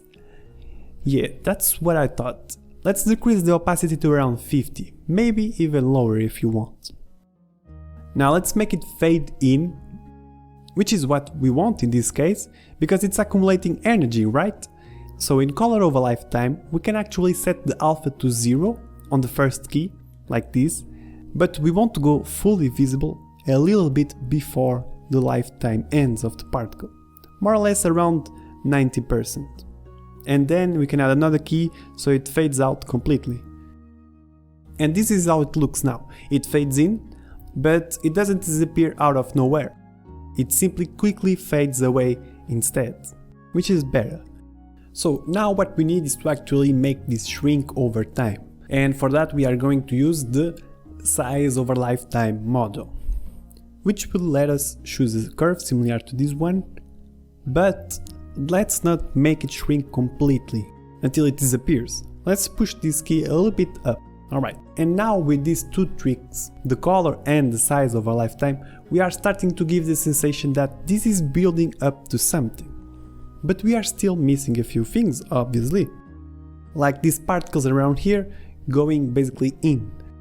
And for that, we can duplicate this particle system with Ctrl D, and then we can rename it to something like particles in. Alright, so first thing this particle will have is a much shorter lifetime compared to the beam ground. Something between 0.2 and 0.25. They will also be very small. Something between 0.05 and 0.18. Yeah, I know that's a specific number, but you can try other numbers obviously. Next is the emission model. We don't want to use a burst, we can remove it, and let's set the rate over time to be around 75. And if we test this, all the particles will be concentrated in that spot. Mostly because we are not using any shape. And yes, this is emitting particles for way too long. Let's decrease the duration of the particle system to around 0.75, which means it will emit for 0.75 seconds plus 0.25, which makes up for that 1 second. And why this is important? Well, it means that both the beam ground and the particles in will disappear at the same time basically, and that's important for a good anticipation. Anyway, let's change the shape to an hemisphere, basically half a sphere. And as you can see, it's not correctly rotated, so let's fix it by rotating minus 90 degrees in the x-axis. Alright, okay, so as you can see the particles are all acting weird. And that's because we are still using the horizontal billboard in the render mode. So let's switch it to a stretchable billboard like we did with the sparks. With 0.05 in speed scale should be fine. And now you may notice that nothing happens because these particles aren't moving. And if we insert, for example, 15 in the start speed, we will start seeing something, but it's moving outwards instead of inside. And if we insert minus 15, we can make them go in the opposite direction, we can make them go inside. And now it looks like they are being pulled by some sort of energy gathering, you know? And it looks much better, it looks pretty cool. And I believe the radius of the hemisphere is just a little bit too small, yeah. I'm gonna increase it to around 2. Okay. Now let's see how a curve in the start speed will make this look much better. So this graph goes from positive values to negative values, as you can see there. And we want this curve to be in the negative values. So we want it to go slowly from below 0 to 15, just like this. And now we will get a pretty cool effect where the particles at the beginning are moving very slow and then they start getting pulled inside faster and faster, and that's really cool, that gives a nice sensation to the effects. But all the particles are still moving at the same speed, you know. And remember that if you can add some randomness, then go ahead and add it. And we can add randomness with two curves, where one will be a bit slower than the other, just like this. And we end up with this gap, a range of particles movement, and it looks pretty cool. These curves are really useful, guys. Now, final adjustments, we probably want these particles to go from small to big instead of big to small. But that's more of a personal taste, by the way. It's a bit up to you, okay? So don't hesitate to try different settings than mine, obviously. And yeah, I think it looks pretty cool now, besides the fact that we don't have any color yet. Anyway, now we can parent the particles into the beam ground. Okay, so this is the anticipation. Now let's give it some color. Let's actually give it 2 colors. And this is where you can go to a different path if you want and try a different color. Or you can follow along and try different colors at the end. So anyway, the second color will have a lower opacity than the first one, by the way. And I'm going to choose a strong violet for the first color, more or less like this. And for the second color, maybe a purple one will do fine. So yeah, it's more of an arcane magic feeling we are going after. Let's just make it a little bit more blue. And yeah, it looks cool. Now let's copy the first color and paste it to the beam ground start color. Yeah, it doesn't look that bad, but we may want this to be a bit more brighter. Maybe a lighter violet will do. But yeah, maybe that's too much. And color is a tricky thing, by the way, guys. Yeah, okay, I'm gonna leave it around here, it seems cool. Let's also go ahead and apply all the changes to the prefab so we don't lose anything. So there's still a few things missing in the anticipation, but we can still start building the climax. For example, we can duplicate the beam ground, delete the particles in for now, and then we can add a start delay, since this will only be activated once the anticipation ends. So if the anticipation lasts for 1 second, we could delay this directly 1 second, but it won't have that great impact. So let's add an interval of, let's say, 0.2. So we want a start delay of 1.2 seconds, which seems like a good one for now. So the emission is going to be the same, but the color and size over lifetime is going to be literally the opposite, which means it's going to go from full opaque to fully transparent. And maybe from a white to black too. Alright. The size of a lifetime is not going to be exactly the opposite, because we just want this to slightly grow. That's why I'm pushing the first key up to around here. Alright, it looked good. It has a strong impact in the beginning, and then it's dissipating away, which is cool. Let's go ahead and duplicate the particles in and call them particles out.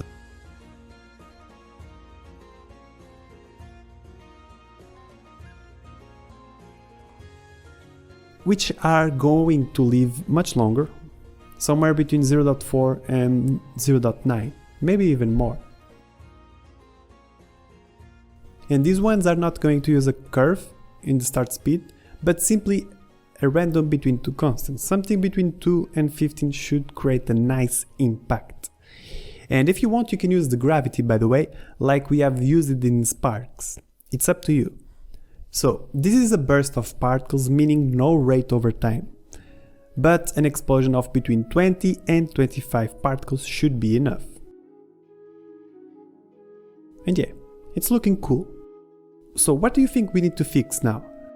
Well, it's the shape of the hemisphere, it's a little bit way too big. Okay, so now it looks better. So the size over lifetime should be the opposite. From big to small, like this, yeah.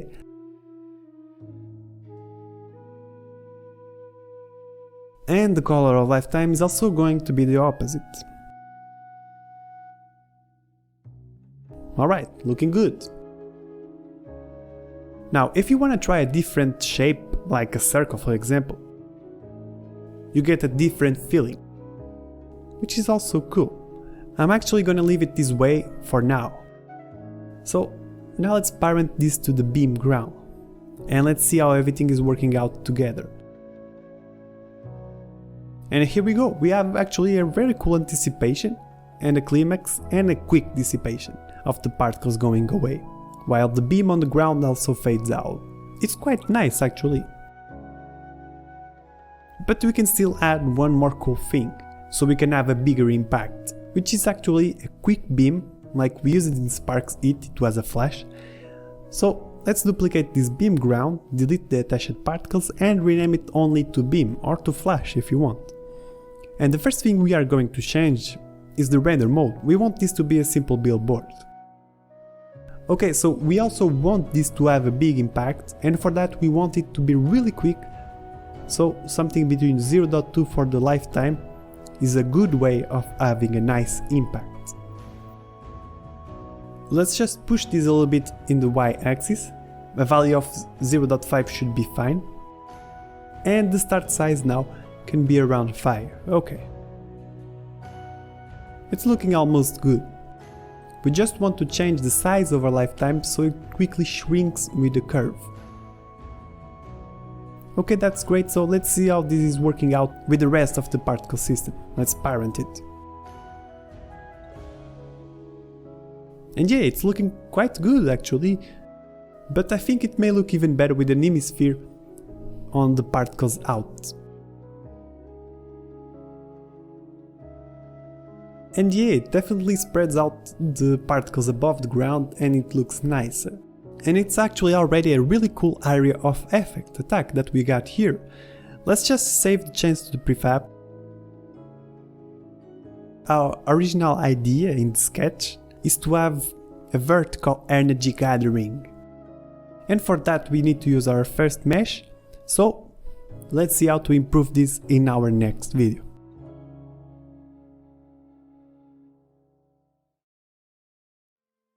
So for this part you will need Blender or another 3D software that you are comfortable with. And in case you don't have any, you can come here to the Blender site and simply download it. The installation should be quite straightforward, so once you have everything ready you can open Blender, and as soon as you see this screen you can press A to select everything and then you can delete with the delete key. Now we can use Shift A to create a new cylinder, and in this drop down menu you can actually add a bunch of things, but we want to add the cylinder for now. And down here we can control how many vertices it will have.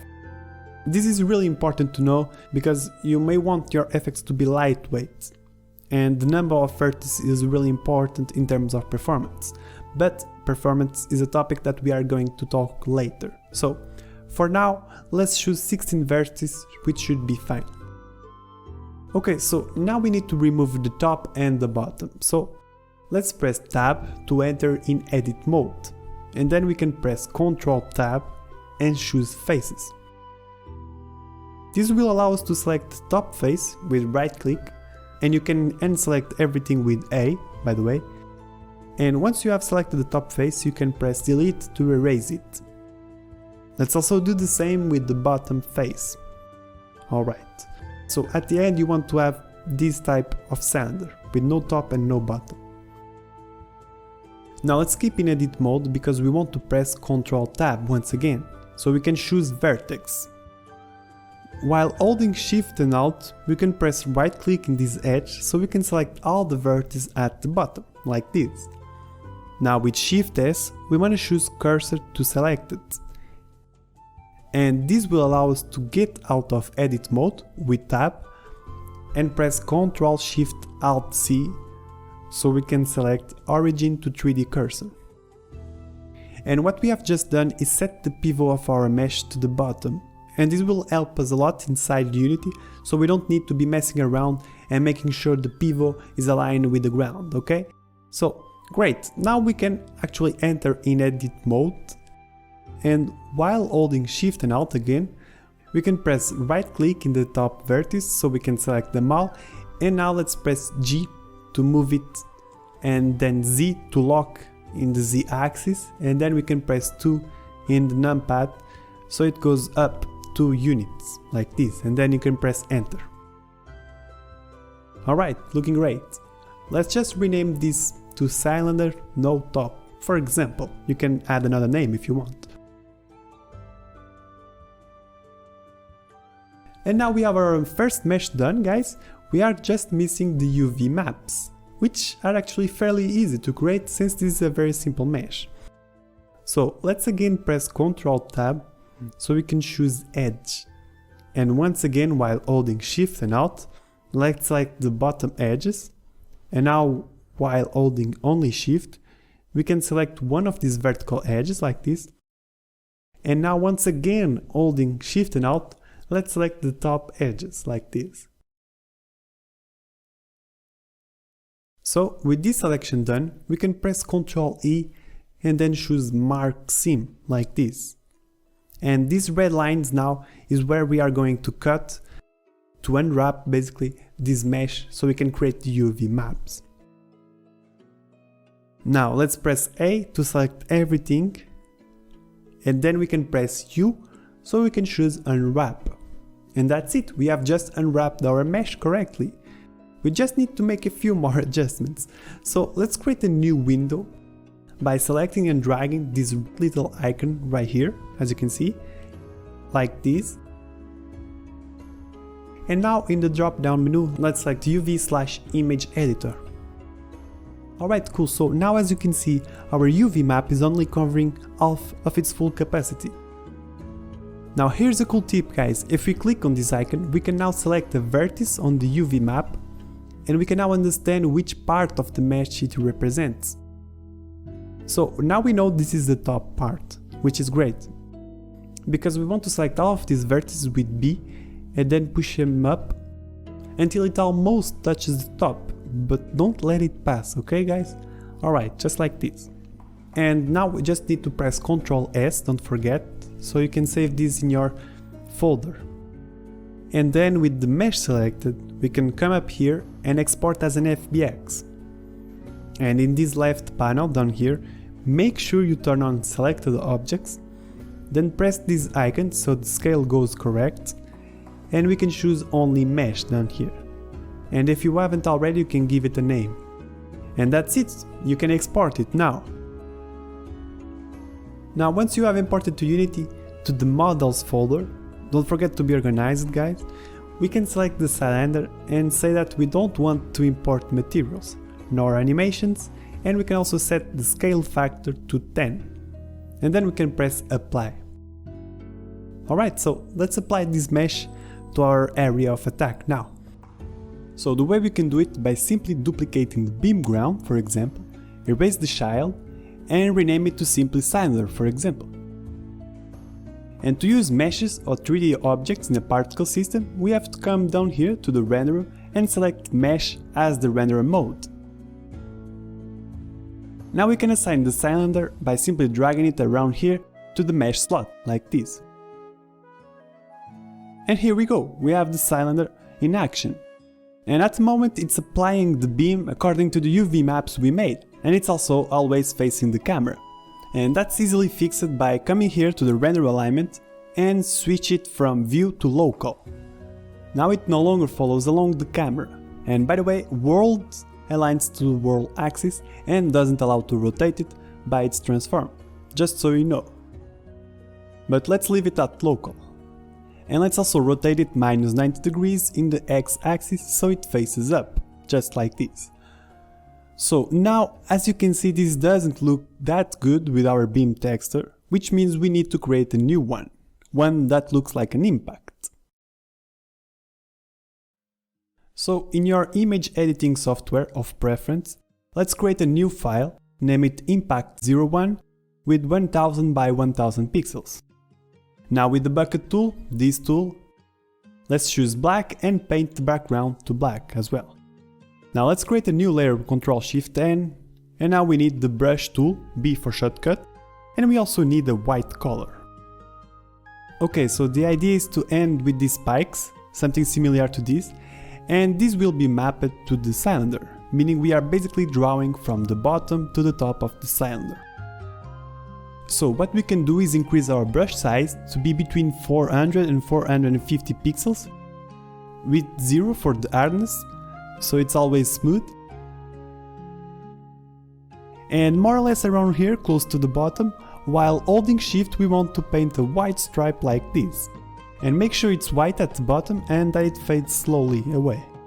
Now with the smudge tool, this one, we can start pushing down these whites with a small brush, and you can keep on pushing them down, and once you have something like this, you can increase the brush and again do the same in some areas. Just make sure you don't touch the extremities because we want to leave this as seamless as possible, you know?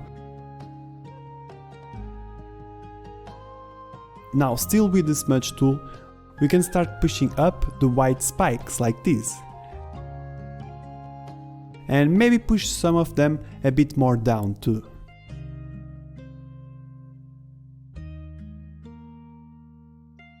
And then again we can push the white spikes up, make them a bit longer, you know. Now with a smaller brush size, let's again with the smudge tool push some of these whites from down here. So we can create several tiny spikes like this. It always goes from the bottom to the top, and it will give this texture more details. And yeah, if you notice that you want to add a spike around here or there, don't hesitate to create another one with the smudge tool. So this is basically our process now.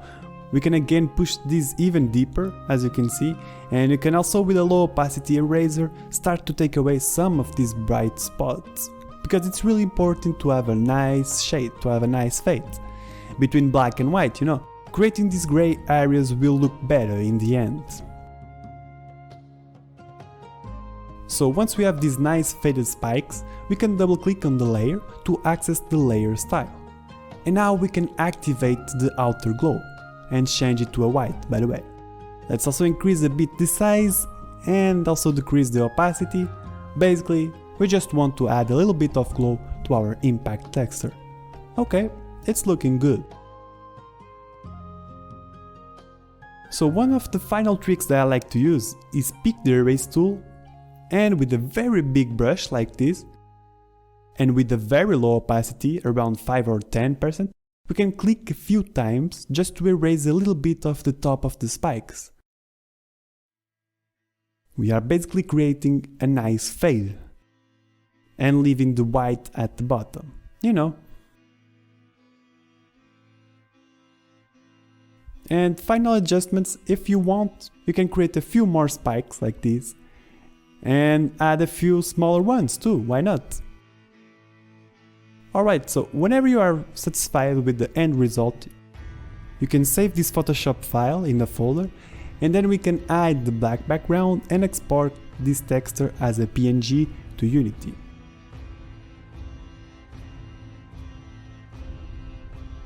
So once you are back in Unity, we can duplicate our beam01_add material, and now we can call it impact01_add.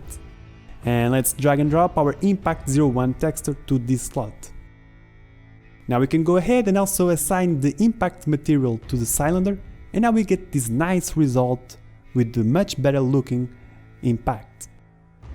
Now we need to control the size of the cylinder, and to control the size of meshes we can turn on 3D start size, which will give us control on the radius and how high the cylinder is in this case.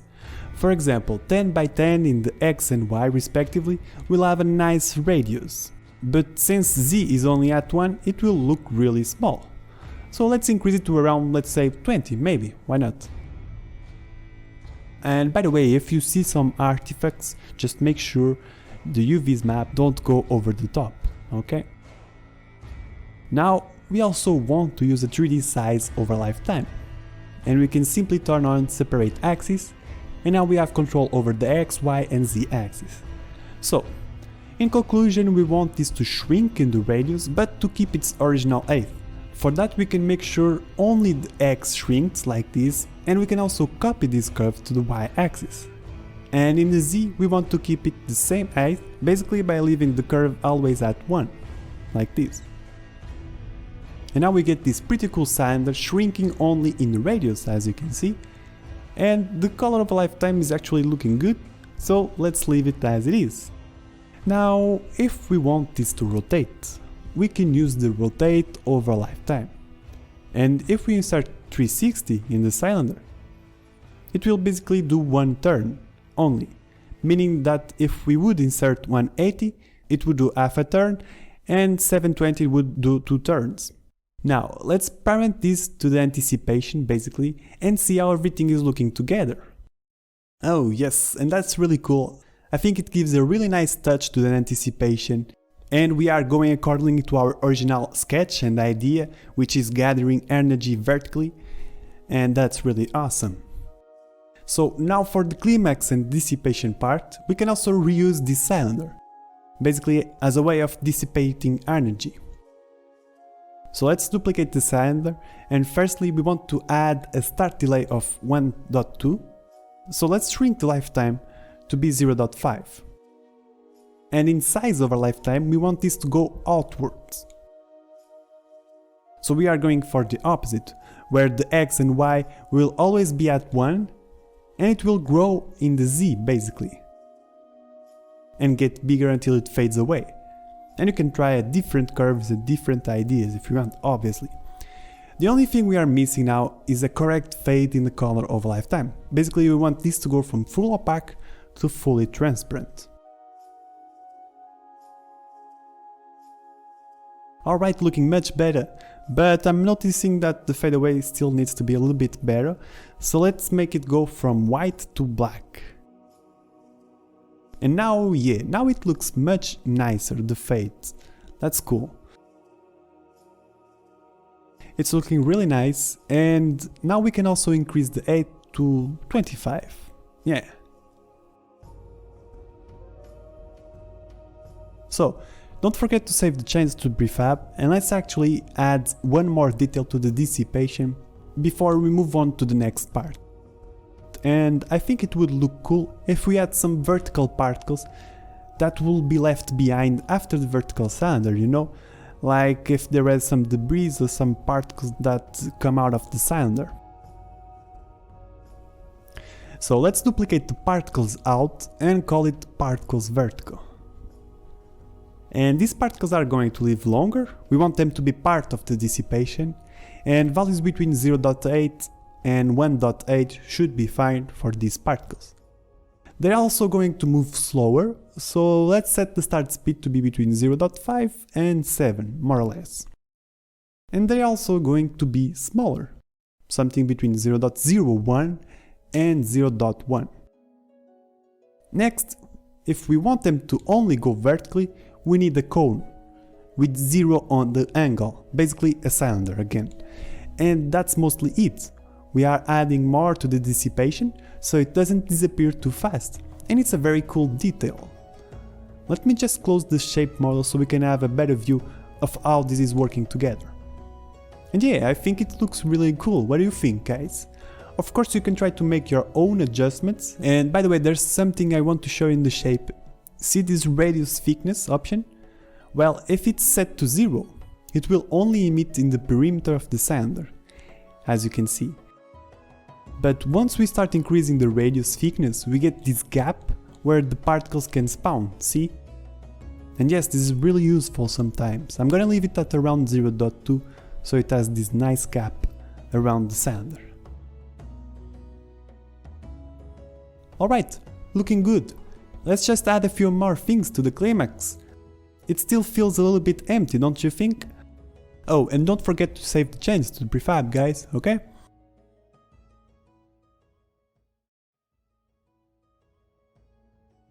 So, we still need to spice up the climax of our effects, and for that we are going to need another texture. Yep, that's right, textures are really important, guys and gals. Let's create a new file, named Impact02, and again with 1000 by 1000 pixels. We are also going to paint the background to black, and then create a new layer with Ctrl-Shift-N. So now with the brush tool, B for shortcut, let's choose a white color, and let's also lower the opacity to around 20%. Low opacities are always great to sketch new textures. Now with a brush size of around 150 pixels and hardness set to 0, we want to start building the shape of an impact. That will have around 5 or 6 stripes, as you can see. And don't be afraid to make more traces than I do, it's really fine. Try your own things, don't be afraid. Maybe make the bottom a bit more round like this, and I'm also going to push this up with Ctrl T, so I can center this in the middle of our canvas. Alright, so now with a brush a little bit smaller, around 100 pixels, I'm gonna start filling this up and add a few more details. We can create several stripes that go from the center to outwards to the top, and that are brighter in the beginning and lighter towards the end.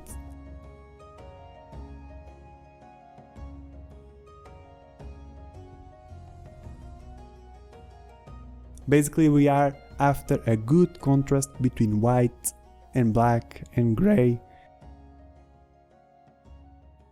So, the next step is to use an even smaller brush size to create even more tiny details, to add even more tiny stripes, going always from the center to the outside. At least that's my technique for this texture. Each texture has its own technique and its own way of doing. So as you may notice, when creating textures, you pretty much want to go from a basic shape to a more detailed texture, where you keep on decreasing the brush size and keep on adding details. Alright, looking good. Now one of the tricks that I really like to use the most is with the erase tool. With a low opacity, 20 maybe, we can start erasing some of the parts that are in excess. I may have erased a few more than I wanted, but I don't mind with that, because we can always add it and we can always use Ctrl Z. And if you don't want to add it, we are still going to use the outer glow at the end, which may fix it. So no big worries, don't feel pressure when you are drawing, feel calm and relaxed. Now with the smudge tool, we are also going to push some of these white stripes more towards the outside, and also create some minor stripes. It's a very useful tool to blend and to create white areas. Sometimes I switch between a bigger and smaller brush size to help with smaller or bigger details too. Now we can also do the opposite, and instead of pushing the whites outside, we can push them inside, creating more gaps between the spikes like this. At least it works really well in this texture. And with these techniques, the smudge tool, low opacity on the brush and on the eraser, you can give some more tweaks until you are satisfied with the end result. After that, you can double click on the layer and simply add some white outer glow, maybe increase a bit the size and also decrease the opacity of the glow, just to add a simple touch. Once you are okay with what you have, you can simply save this Photoshop file, and then we can hide the black background and export as a PNG. Now back to Unity, we can duplicate the Impact01 material and rename it to Impact02_add. That's why it's important to have good names in our textures. And now we can assign the new impact texture that we have just created. And then we can duplicate this beam, for example, rename it to Impact, and we can assign the Impact02 material. And if we test this, as you can see, most of it's below the ground. Oh, and let's push the Y to 0, by the way. So, the way we fix this is by moving the pivot of this particle system. We can do it down here in the render, and if we start increasing just a little bit in the Y-axis, we can control how high the impact will be, how high this texture will be. So we just want this to be a little bit above ground, more or less around 0.35 or 0.4, at least for me. Okay, cool. So we want more than one particle in this case in the burst. We want between 4 and 5. And now yes, they are all being overlapped, as you can see, and now there's a little trick that I like to use from time to time, which is to rotate all of these impacts to different directions, but only in the Y-axis. And for that we can turn on 3D Start Rotation. And now we choose between two constants, and in our case we want them to have a random rotation in the y-axis between 0 and 360 degrees, like this. Now if we test this, we can get a very scattered impact across the y-axis, and it looks much better than only one texture facing the camera.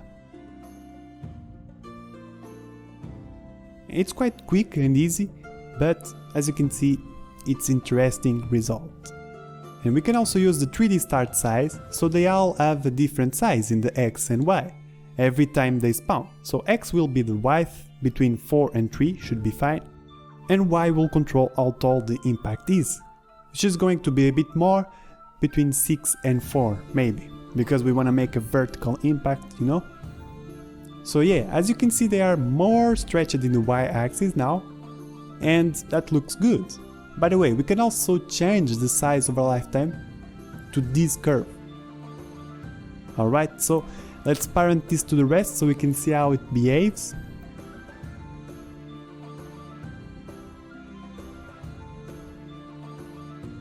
So yeah, now it looks more complete, the effect. We have that big impact we wanted in the climax, we also have the vertical impact and the vertical energy gathering. And now let's make the color random between a violet and a purple, just to make it a little bit more randomness. And it gives a nice touch. Okay, so don't forget to save the changes to the prefab, because the next thing we are going to do is a shockwave.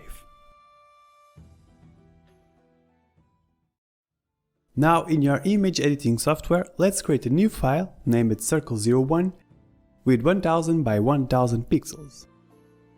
Once again, with the bucket tool, let's paint the background to black and create a new layer with Ctrl+Shift+N. Cool. So let's start by pushing some guides while holding mouse 1 and dragging like this. Now with Shift we can snap them until we are in the middle of our canvas, which is in this case 500 pixels, just like this. If you don't see our rulers, you can press Ctrl+R. And this time we are going to use the ellipse tool, and we want to make sure we change this to a path. It's very important. Now while holding Shift and Alt, let's click in the middle and create a nice proportional circle of around 600 pixels. So the idea now is that we select our brush, B for shortcut, change the color to white, choose an opacity of 65%, and with a brush size of around 135 pixels, and with the hardness set to 0. Once you have all of these settings, you can press P in your keyboard. On top of the circle, let's choose Stroke Path. And then we can make sure the brush tool is selected and that Simulate Pressure is off. Now we can press Enter and that's it. We have our awesome circle, which is going to be used as a shockwave. Now we can just drag away these guidelines, we don't need them anymore. I just wanted to show you another way of aligning your textures to the center. Now let's add a very simple outer glow by double clicking in the layer and turning on outer glow. We can change the color to white and we can lower the opacity as well as the size. And that's it, it's looking good. Now save this Photoshop file in your folder and we can hide the black background and export this as a PNG to Unity. Okay, so once you are back in Unity, we want to again duplicate one of these materials, maybe this one, and rename it to Circle01_add. Now let's assign the circle texture we created, and let's also duplicate the beam particle system, and I'm gonna unparent it and then rename it to Shockwave. Oh, and let's set the Y of the position to 0, by the way. Now, down here in the render, let's switch the render mode to horizontal, because we want this to be on the ground, right? And let's assign the circle material as well. Okay, so we have a quick circle, that's it. And we want to change the size over lifetime, where we can choose this curve right here. Okay, so we already have our shockwave now, but it's still a little bit too small, so let's increase the start size to maybe around 13, should be enough. And let's also go ahead and parent this to the second beam ground. So, what do you think of this shockwave? Well, I believe it's quite a nice detail that helps translate from the climax to the dissipation. And it also adds power and impact to our effect, right? And it was a quick trick that looks great. But maybe it's a bit too bright, so let's go ahead and actually change this to a darker color. Okay, so that's pretty cool. So now if we try a different lifetime, like 0.5, we get a totally different result. Can you feel that difference in the impact? It feels like it has lost some power, but it also looks really great, right? So this is really up to you, and now you know how timing is really important in this area, in the visual effects area. It gives different sensations, as you can see. Anyway, now just don't forget to save the changes to prefab, because our next step is to add a crack to the ground.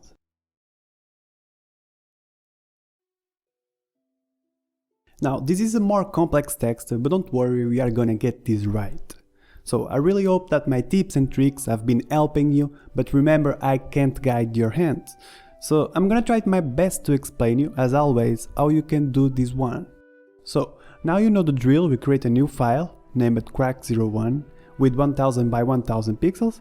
We paint the background to black, and then we create a new layer with Ctrl-Shift-N. So with our brush set to white, and with an opacity of around 20%, low opacity, remember. The idea is that we start creating the shape of our crack. Basically the swirly traces, the zigzags, around more or less an imaginary circle. Let's try to make around 9 of these cracks with some irregular intervals and more or less looking like zigzags. And remember that we always start big. We always want to get the bigger picture, and only then we start creating the details. Okay, so now with the smaller brush size, let's try to connect them like this, and then let's try to create a second circle, but much less visible. And not so complete as well. Okay, so now it's the moment we start defining our crack with a smaller brush even. And it's almost like if we have a bit of a shaky hand to create this, you know. Try to have your hand loose, and let's try to make some zigzaggy, some branches. Don't worry if you go outside of what's drawn below. Remember, we can always adjust this with the erase tool, or you can always paint on top of this. So yeah, we keep on adding details, we keep on connecting the dots literally, and we keep on creating these zigzags, and sometimes it divides itself into 2 branches like this, you know, sometimes it comes back a little bit. Sometimes there is a branch that doesn't go all the way too. And I'm doing this all by my imagination, but if you want you can always Google and search for some reference, obviously, like ground crack or something very similar that may help you, just in case. So now with Ctrl T I'm gonna center this a bit and also make it a bit bigger. So now we can start to see what's in excess. And we can actually go ahead and start erasing what's in excess with E for shortcut. And I'm also going to break the inner circle, by the way, and create some empty spots around here. It looks better, it looks more realistic, and it's also a nice detail.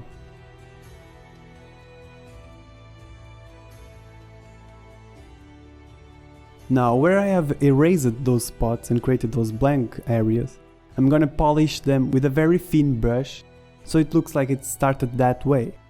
I'm also going to start giving the final brush, basically making some areas really white, with a small brush of around 8 or 9 pixels, you know, to start to give that finished look.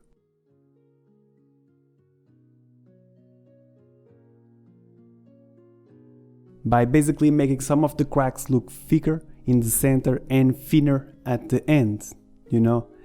And here's a cool trick, for example.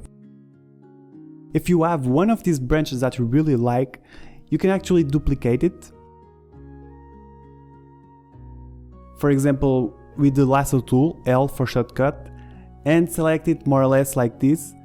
And now with Ctrl C you can copy and press Ctrl V to paste it. And with Ctrl T you can move it around here, place it wherever you want, wherever it fits. And now, since this is in another layer, we can actually go ahead and erase some parts that have hard edges. Some parts that look bad, basically. And after you think it's good, you can select both of the layers and press Ctrl E to merge them. So yeah, they will become only one layer, and be careful with that if you don't think that it looks good yet. Okay, so then we can continue to add a few more details with a small brush and finish some of these branches too. And I'm just going to try to fit some small details in the middle, just around here, you know, just so it isn't too empty. Alright, so now I'm just going to keep on ending some of these branches, make them thicker in the bottom and thinner at the end. I'm also going to give them more white in the middle, basically. And then we can also extend the extremities maybe a bit more, so it's more balanced and nicely faded as well.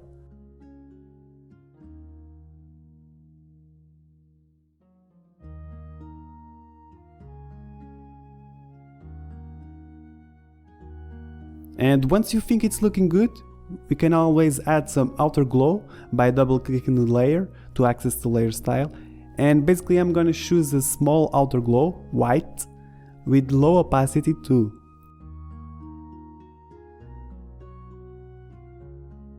And I'm gonna leave it like this, I think it's good. And when you think it's good, you know, don't forget to save this Photoshop file. And then you can add the black background and export this texture as a PNG to Unity. So now, back in Unity, we also want to duplicate one of these materials and rename it to crack01_add. And then we can assign the crack texture we have just created to the texture slot. Now let's, for example, duplicate the shockwave and rename it to crack. And I'm gonna unparent it so we can see this better. Next, let's assign the new material. And since this is going to be a static mark on the ground, we don't want this to move anywhere. So let's turn off size over lifetime.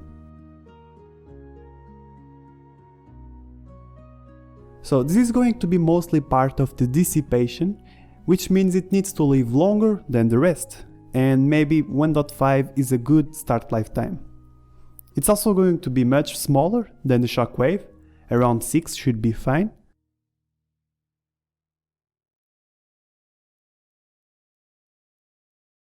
And okay, it's starting to look good, but since it's a crack on the ground, let's make it brighter. Like if the energy broke on the ground and it remained there for a little while. And yeah, maybe that's a little bit too much, but let's see how it's working out with the rest. Let's reparent to the beam ground. Okay, so I think it's looking quite good. Maybe make it a little bit even more brighter. And now we can add some randomness to this. For example, in start rotation we can make it random between 360 and -360. We can also set 1 in the flip rotation. And it doesn't need to be always the same size, you know. So let's make it between 6 and 6.5 should be fine. Okay, so it's really looking nice, it adds a really nice detail, but we are still missing the part where we leave the ground with a mark, like if it was burnt. But it's so hot that it should leave a temporary mark on the ground, right?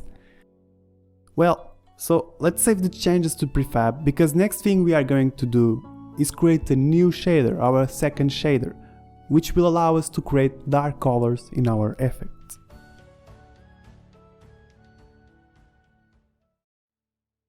So there's still one shader that it's extremely useful and you are going to need it several times, to create dark colors at least. That's right, if you try it out, the additive shader cannot create dark colors.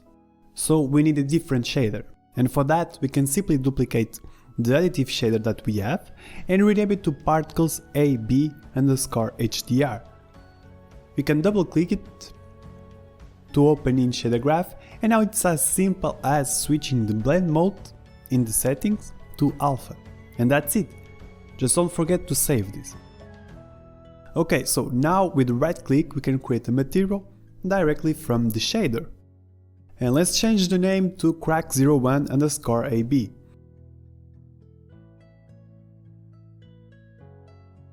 Let's assign the crack texture, and then we can simply duplicate the crack particle system and rename it to crack AB.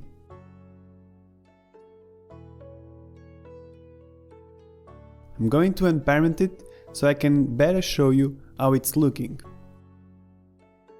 Now let's assign the crack AB material in the render. Okay, so we are starting to see something, but the colors are wrong, because we need this to be a completely black color and with the alpha set to the maximum as well. Alright, so that's looking nice. And this is going to be used in a different way, this particle system. We are going to use a sub-emitter. So let's set the start rotation to 0 as well as the flip rotation to 0. And you will understand why we are doing this. And maybe increase the count of the burst to 2, at least for now, just to make it more visible. We will see if it looks better with the rest of the effects. Now let's go to the crack particle system and let's turn on sub-emitter model. And this is a very simple model. We only need now to drag and drop our crack AB to this slot here. And then Unity will warn us that basically we need to parent the crack AB as a child of the crack in order for this to work. And we can say yes, we can reparent. Okay, so sub-emitters are simple. They let you emit another particle system in the birth of the crack, in this case, if it collides, when it dies, when there's a trigger, and even in manual mode. So we want to spawn crack AB as soon as crack is born, in this case, right? So let's leave it at birth. And now crack AB can also inherit some values from crack, like color, size, rotation, lifetime, or duration, or nothing, or everything. So in our case we only need size and rotation, because we want them to align perfectly, right? The color and the lifetime is going to be controlled on the crack AB particle system. So now if you play this, what happens is that crack AB appears enormous and it's way too big, and it also has this delay at the beginning.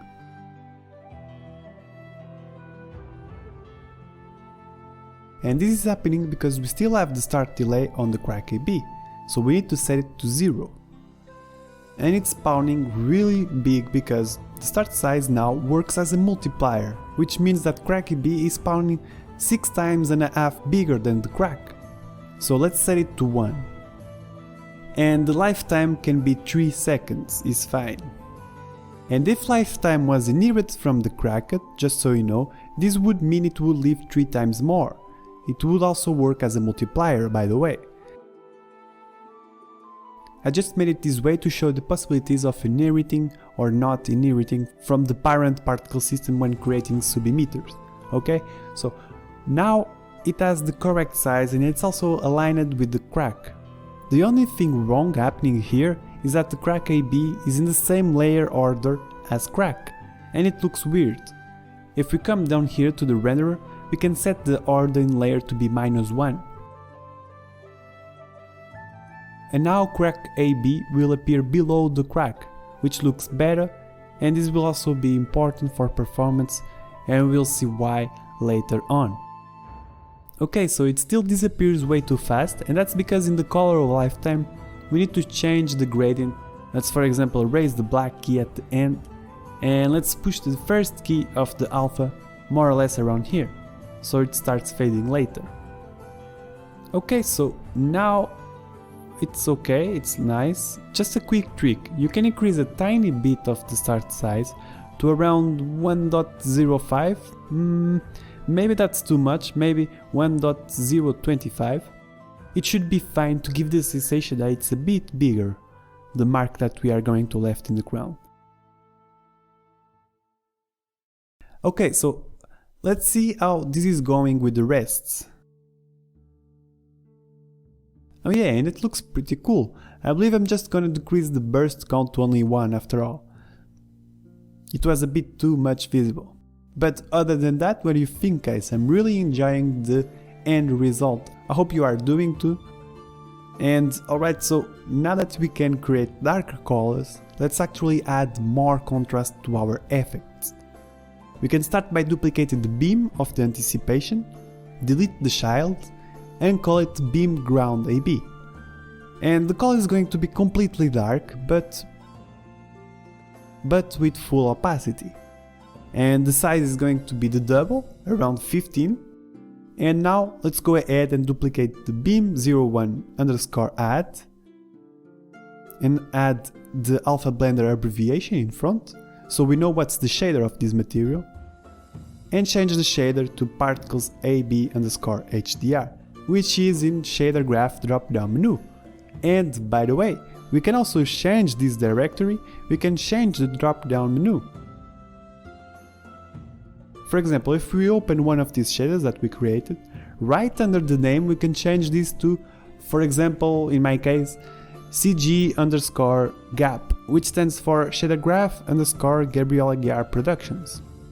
And you can put your name in it, you can put whatever you want. What matters is that you put something that you remember, because now you're also going to change the other shader, so both can be in the same drop-down menu, okay?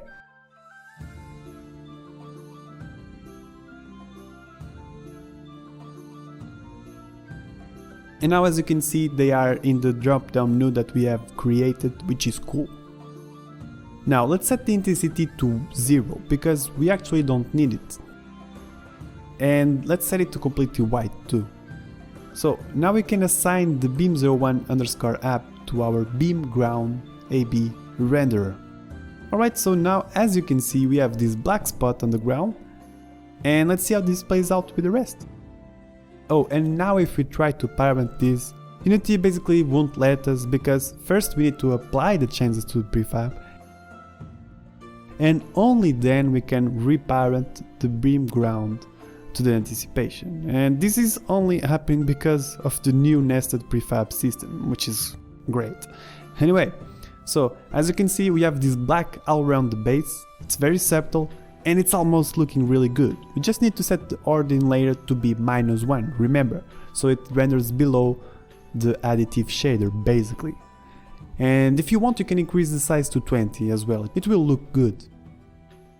And it adds this nice touch and creates more contrast. So now we can do the same for the beam ground of the climax. We can duplicate it, we can erase the child, rename it, assign the beam01_AB material, set the origin layer also to -1, so it renders behind everything, double the start size. In this case let's also increase the start lifetime to 3 seconds, set the color to black with full opacity as well, and now we need to again apply the changes to the prefab, and only then we can parent this to the rest. Okay, so that's it. We can see that it adds a nice contrast to the effect, and if you want to make it darker you can always add another particle in the burst of the emission, or you can increase a bit the size if you want as well. Anyway, it's a must-have, guys. You will realize sooner or later that almost all the effects we need additive colors and alpha blended colors. It will help to make the effect more visible in a very bright scenario too, and it also adds a really nice touch. Wouldn't it be cool if we created a fire version of this, or even a native version? So don't forget to save the chance to prefab, and let's see how we can do that. So first let's just add Arcane in the name so we can distinguish them. And I'm also going to rename this beam ground to beam impact. Okay, now we can apply the changes. And now I'm gonna duplicate these, and instead of Arcane it's going to be for the fire. Let's save this as a prefab. Yes, as an original one. So the first thing is to create a palette of color that has a nice fire touch. So, for example, for the beam on the ground it's going to be more orange. For now, something like this.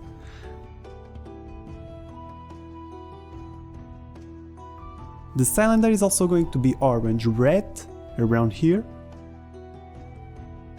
And it actually looks like a nice color. This seems really hot. And the next is the particles, which is going to be an orange-yellow for the first slot, and then an orange-red for the second slot. And let's increase the alpha, so this needs to be super hot. Alright, looking good. The only thing it can be better is the beam ground, which needs to be a bit more brighter and orange. Alright, something like this combines well with the cylinder.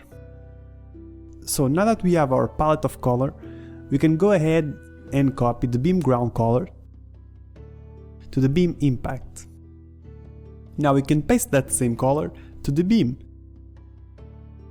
And I copied the colors from the particles in to the particles out and particles vertical, one at a time, but you can copy both at the same time if you select them, okay? Now let's copy the color from the cylinder to the cylinder, it's going to be the same.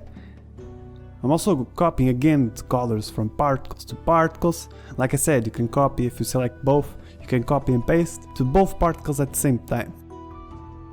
For the impact we can also copy from the beam to the first slot. And for the second slot we can manually choose an orange towards red. Something like this looks okay. Alright, so for the shockwave, let's just choose an orange in this range and we are good to go to the crack, where we want to choose a bright orange like this one. Okay, maybe even more bright and a bit more towards yellow as well. Alright, so this is looking nice, it seems to have that firepower, it's very vibrant orange colors and it's looking really good. Now, to spice this up, we are going to add an element to this, which is going to be a simple flame texture. So let's go over here to your image editing software, where we are going to create a file with 1024 by 1024. Let's just paint the background to black and create a new layer with Ctrl-Shift-N, as always. Now we are going to use a white brush of around 10 or 15% for the opacity. So the idea is to create a basic shape without ever lifting your pen or your mouse, like this. And don't worry if you added too much. Now with the eraser tool I'm going to remove what's in excess, and this will also help to shape the flame, at least in my case. It will also help to create these cavities that looks good in a flame. Now with the smudge tool, this one, with a strength of around 20, I'm going to start creating these pointy ends. I'm gonna push it until it's pointy, basically. And then I'm going to do the same for the top. And I'm also going to create one around here on this side. Now I'm just gonna round up the bottom. Yep. And maybe also shrink it with Ctrl-T. We don't want this to be too big because we are going to add some glow at the end. Alright, so once you have a shape that you like, you can start adding more white from the pointy ends towards the center, like this. And I'm also going to do the same for this side, and then I will also do the same for the other side. We are basically adding white, creating more volume. And don't worry if it's not perfect, it doesn't matter. You can always smooth this with the smudge tool, or you can use Ctrl-Z, you know. Which is what I'm going to do now. I'm going to just use a little bit of the smudge tool. Alright, so our last step is to use the eraser tool at around 20% of opacity, and we are going to create around 3 spots, more or less around here, and then around here, and the last one can be up here. And this will help to create diversity in our texture. Now with the smudge tool, I'm going to smooth this out a little bit. Maybe I went a little bit too hard with the erase tool, and I'm going to pick the brush again and add a bit more white where I erased it too much. And just going to fix a little bit this. Alright, now we can add some outer glow. You know, increase the size and lower the opacity as well. And that's it basically. Just want to give it a touch of glow. And I'm going to decrease the size of this because the outer glow is going out of our text, so it's being cut, and something like this is good. Maybe also decrease the outer glow size, it was a little bit too big. Anyway, once you are okay with what you have, you can save this Photoshop file, and then we can hide the black background and export as a PNG to Unity. Now in Unity we can import this flame, and then we can start by duplicating this beam add material. We are going to rename it to flame01 and also assign the texture. Once you have done that, we can actually duplicate the particles in and rename it to fire in. So this is going to be a bit bigger than the particles, something between 0.3 and 0.8. Let's also make sure the start rotation is completely random between 360 and -360. Okay, alright, we just need to assign the flame material now. Oh, and this is going to be a billboard, by the way. Okay, so we have too many flames and it's coming from everywhere. Let's actually choose a different shape, a circle this time, and we may need to push this a little bit up in the y-axis. Maybe 0.3 is fine. Alright, this is moving a little bit too fast maybe, but let's decrease the radius first, around 1.7, and with a radius thickness of 0.1. Okay, so still too many flames, like I said, maybe 30 for the rate over time is enough, since we only want to add a little touch with this fire element, you know. And yeah, like I said, it's moving too fast, so let's slow them down by saying this start speed has a range of 10. Okay, yeah, it looks really nice in my opinion. This is a great addition, as you can see, to create a fire theme, for example. Okay, let's just add some rotation of a lifetime and then we are going to move on to the impact. Something between 90 and -90 should be fine. Maybe even between 360 and -360. Yeah, I think it looks pretty cool. Okay, so let's duplicate it with Ctrl D, drag it to the impact and rename it to fire out. Alright, so this one needs to have the same delay as the others, which is 1.2.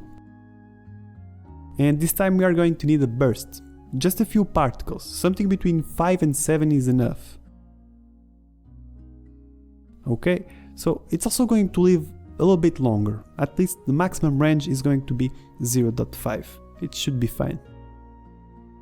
Now for the start speed, we want the opposite actually. We don't want this to start slow, we want it to move faster in the beginning and then slower in the end.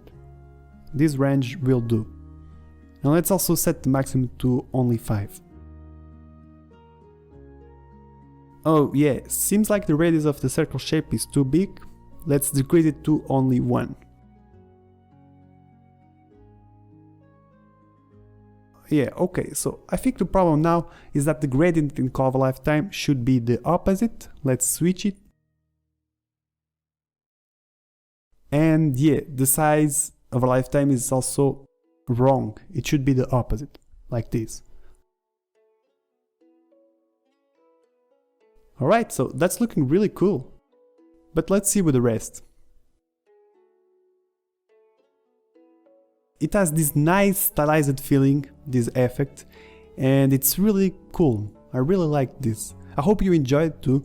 The fact that we can create fire is mostly made with the correct palette of colors, but if we add one element, it really adds this nice touch. There's always a bunch of things we can do, until we realize maybe it's too much, and sometimes the simpler the better.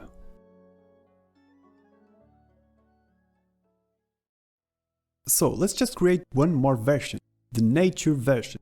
where we will see how to create some spiral lines and add a few more elements like some leaves. Okay, so basically we want to start with the original one, the arcade one, rename it to nature, and we can drag and drop to create a new prefab out of this.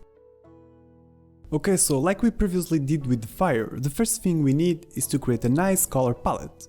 And I'm going to aim, for example, to some green and yellowish colors, which I think translates into a nice nature and healing feeling. Now for the particles, the first slot is going to be for a yellow color towards green. The second slot is going to have a bit more of alpha and it's going to be more green. And for the cylinder is almost the same. Alright, so far so good. I like this nature color palette that we have. Now I'm gonna copy from the beam ground to the beam impact and to the beam as well. And you can select both while holding Ctrl, by the way. Now I'm going to copy from the particles in to the particles out and particles vertical at the same time. The first and the second slot. Okay, let's copy from the cylinder to the cylinder as well. And for the impact I'm going to use the beam color. And for the second slot I'm going to manually choose a more greenish color, something like this seems okay. For the shockwave I'm just gonna select a green in this range and that's it. And the crack is going to be a green a little bit more towards yellow, like this one. This seems okay. Alright, seems like we have a good nature palette color with greens and yellows and it has a very nice feeling. Now let's add some distinguishing elements of nature, like for example leaves. And we can start by duplicating the particles in and rename it to leaves in. Now we need to create a simple leaf texture. And by the way, you could come to Google and search for a leaf PNG texture, but that's not very profitable in terms of learning, you know? So let's see how we can do it. But you can use one as a reference for drawing a leaf. So in your image editing software of preference, we can start with a new file called leaf with 1024 by 1024. And you know, let's paint the background to black and create a new layer with Ctrl-Shift-N. And now with a white brush of around 15% of opacity, let's create the shape of a simple leaf with only one stroke, like this. And now I'm going to shape the leaf by removing the excess with the erase tool at 100% of opacity. Until I get something like this. And I'm just going to center this with Ctrl-T more or less in the middle. And with the smudge tool, I'm going to start creating some details, like a small pointy end at the bottom, as well as a pointy tip in the top. And I'm going to continue with the smudge tool, but around at 40%, to create some tiny spikes more or less with even space between them, and all around the leaf, going from the bottom to the top and then also to the other side. Some of the leaves that I've seen have these details and I think it gives a really nice touch.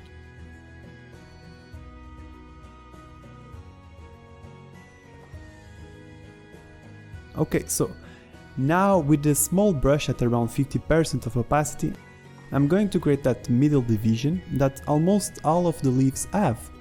It doesn't need to be perfect and it doesn't need to go all the way to the top as well.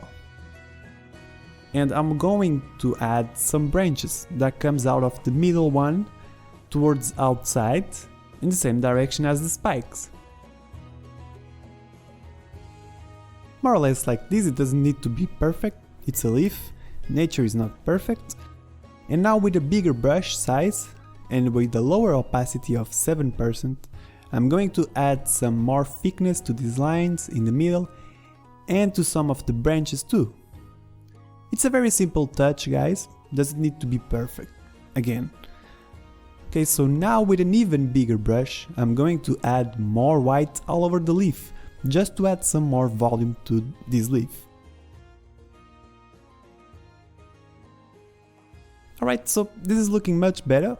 Now if you want, you can add some tiny details like I'm doing, very simple traces. Maybe they won't be visible in the effect, but at least we know that they are there, you know? Okay, so with all of that done, let's add a tiny amount of outer glow with a very small size and a very low opacity, like this more or less. And that's it, we have done our leaf. We can save this Photoshop file and hide the black background before we export this as a PNG to Unity. Back in Unity, we can duplicate the Beam01 add, rename it to Leaf01, and then assign the leaf texture. Now let's also assign our leaf material to the leaf particle system and also change the render mode to billboards. We don't want this to be stretched.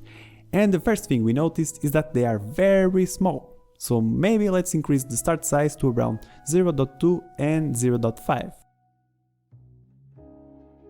Okay, so I'm going to make sure that all of the leaves have a random rotation, just like this.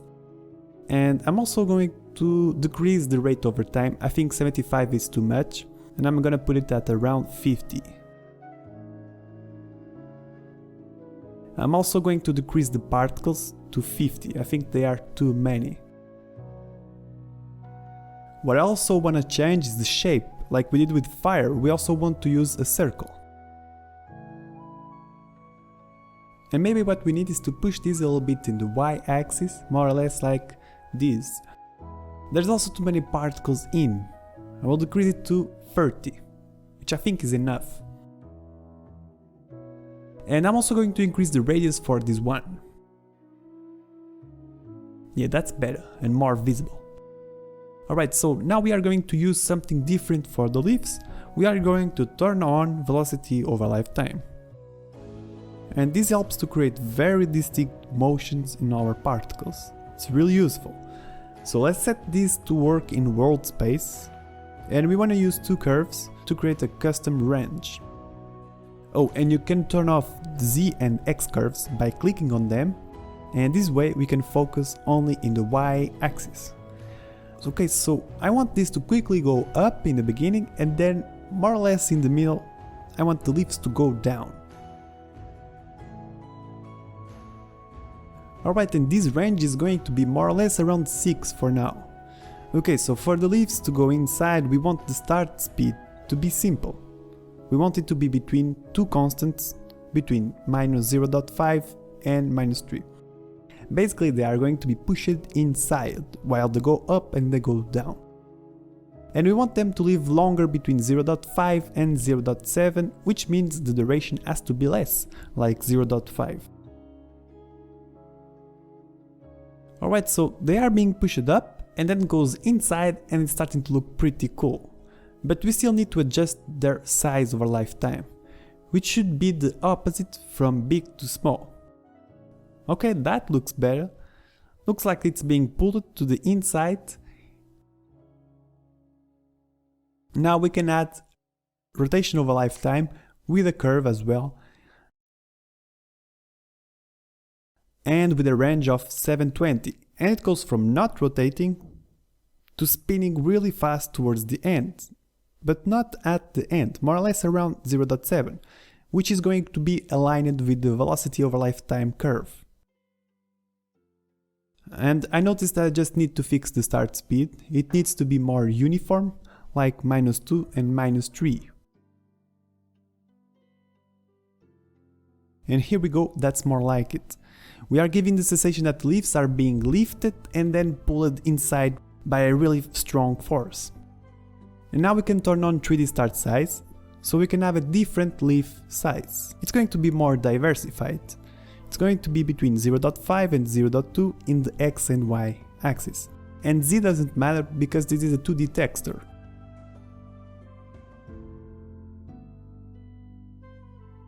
Alright, so now let's do the same for the beam impact. We can duplicate the leaves in and drag it to the beam impact, rename the leaves to leaves out.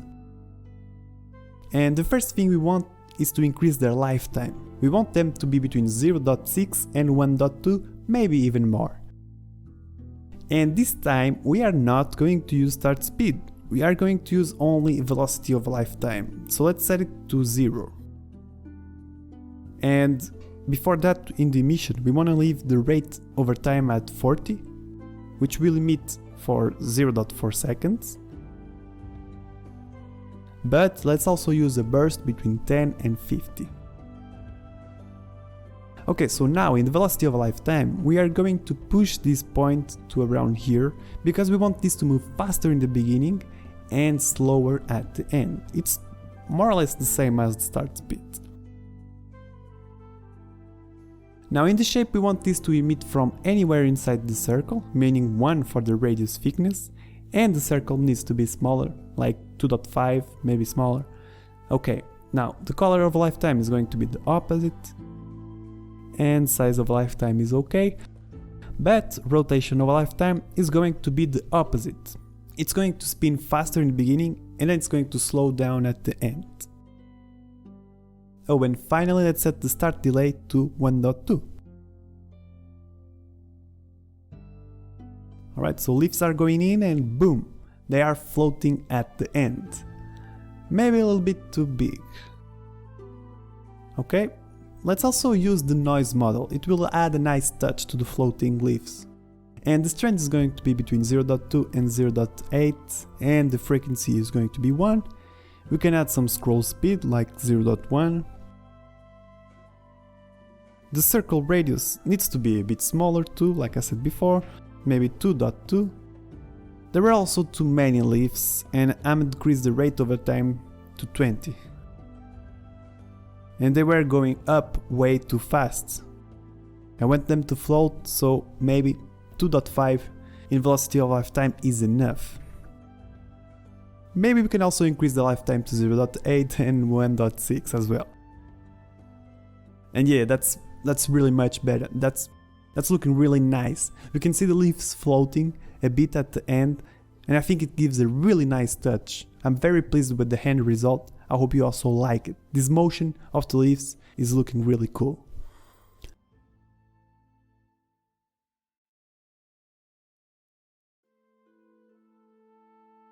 Now, let's add something new. Something that comes from the middle, like some stripes. Maybe like some kind of roots or branches.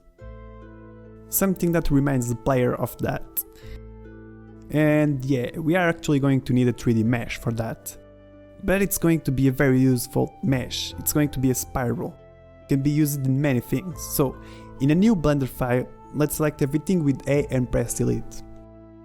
We want to press Shift A so we can add a plane. And now we want to add a modifier called screw. It's a very useful modifier. If we increase the screw value to 15, we are literally extruding our mesh in the Z in this case. And we can control how much it distorts with this angle parameter, as you can see. But let's leave it at 360. These steps right here controls the amount of geometry it will generate. Let's also leave it at 16. And if I enter in edit mode, as you can see, this is still simply a plane. We could apply the modifier, but we can also convert this to a mesh directly. And we can do it with Alt-C in object mode, where we can choose mesh from curve, like this. And that's it, we have converted to a mesh. Now, we don't need all of this geometry, we just want a segment of face. So let's press Ctrl Tab so we can choose face. Now, while holding Shift and Alt at the same time, let's press with right click mouse more or less here in this segment of faces. And now with Ctrl I we are going to select the inverse and we can press delete to erase these faces. Alright, and here we go, we have a nice spiral. So let's rename it to that, to Spiral 01. And we want to create the UVs, which we just need to select everything with A in edit mode and press U, so we can choose Unwrap. Alright, so let's drag a new window from here and choose UV/Image Editor. Okay, now as you can see we need to adjust these UV maps, but it's really simple. We can select these vertices with B, and now with Ctrl-Shift-Tab, let's select Vertex. Now we can press G and lock these in Y axis, And now while holding Ctrl, we can snap this to this vertex right here. And now this is aligned, we just need to drag it until the end of the square, more or less around here. Now with A, let's select everything, and with G we can press Y to push this a little bit up, and now we only need to press S and scale this in Y only a little bit until it fits the square. Okay, looking good. Once the UVs are done, we can add another modifier, the subdivision surface, because without this our mesh would look really low poly and with a lot of edges, and it wouldn't look good. Alright, so let's save this Blender file and then we can export this as an FBX. And don't forget to turn on selected objects. Click on this scale button and select mesh down here. Alright, so we also are going to need a texture for this. And once again, in your image editing software, we can create a new file, call it Spiral, with 1024 by 1024, and let's also paint background to black. And now it will be useful to have the UVs of the actual spiral. So let's go back to Blender, and down here in the UVs, we can export UV layout. Give it a simple name like Spiral 01 UVs. And now back to Photoshop, we can drag and drop the UV layout just like this. In these guides right here, it will help me to draw a better texture. So let's create a new layer with Ctrl-Shift-N. And let's also lower the opacity of the UV layout and block that layer as well, so we don't paint on top of it. Okay, so in the new layer I'm going to paint a zigzag with a white brush of around 50% of opacity. Something more or less like this. Now with a smaller brush, I'm gonna go nuts and paint a big crack in almost only one brush stroke. And make sure it goes sideways to cover a bigger area of the spiral mesh, and don't forget to loosen up your hand, really. Alright, so once that is done, I'm actually going to erase the top and the bottom edges, make them smooth, since we don't need this texture to be seamless. Right now I'm going to repass this line in the center. It doesn't need to be in the same position, in the same place, I'm just adding more volume. Once I have done that, I started to create some branches out of the main branch, something similar to what we have done with the crack, but this time in a vertical line instead of a circle. If you want to picture something to help you draw this, well, you can imagine roots of trees or even the branches of the trees as well. It's a good, at least for me it helps. And the brush is going to be bigger in the beginning, but then we are going to start to add more details with a smaller brush like we have done before. In the start it's always useful to have a big brush and try to figure out the position of the branches. Okay, so once again I'm going to decrease the size of the brush like I was saying and add even more details. It's basically what we have done with the crack on the ground, do you remember? We have also created bifurcation, and some of the branches don't divide themselves. Others have tiny divisions and others end somewhere else. You have to go a little bit nuts with this, sincerely.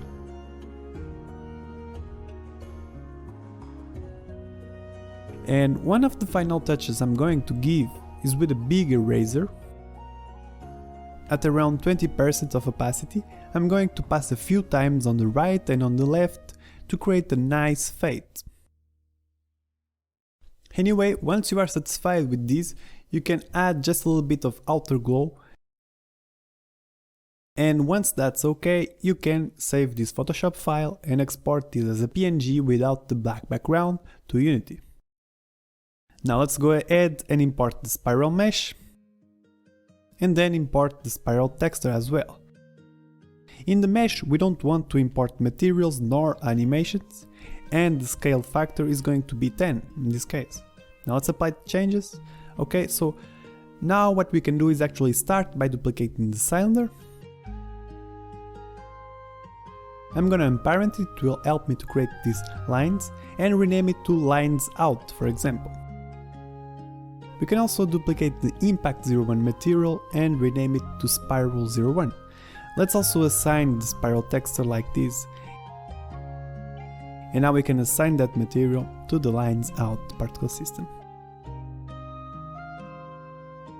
We can also assign the spiral mesh, just drag and drop. Now let me just set the start delay to 0 so I can work better with this. Alright, so this is way too big, as you can see. What we need is to actually decrease the Z, since it controls the length of the spiral, and maybe 2.5 will be enough. Alright, looking really cool already. The texture actually fits very well the mesh. I'm impressed. Awesome stuff. And now I'm actually going to shrink the radius by setting the X and the Y of the start size to 6. Now we can actually duplicate these lines out and add 180 in front, because these lines out it's going to be rotated 180 degrees.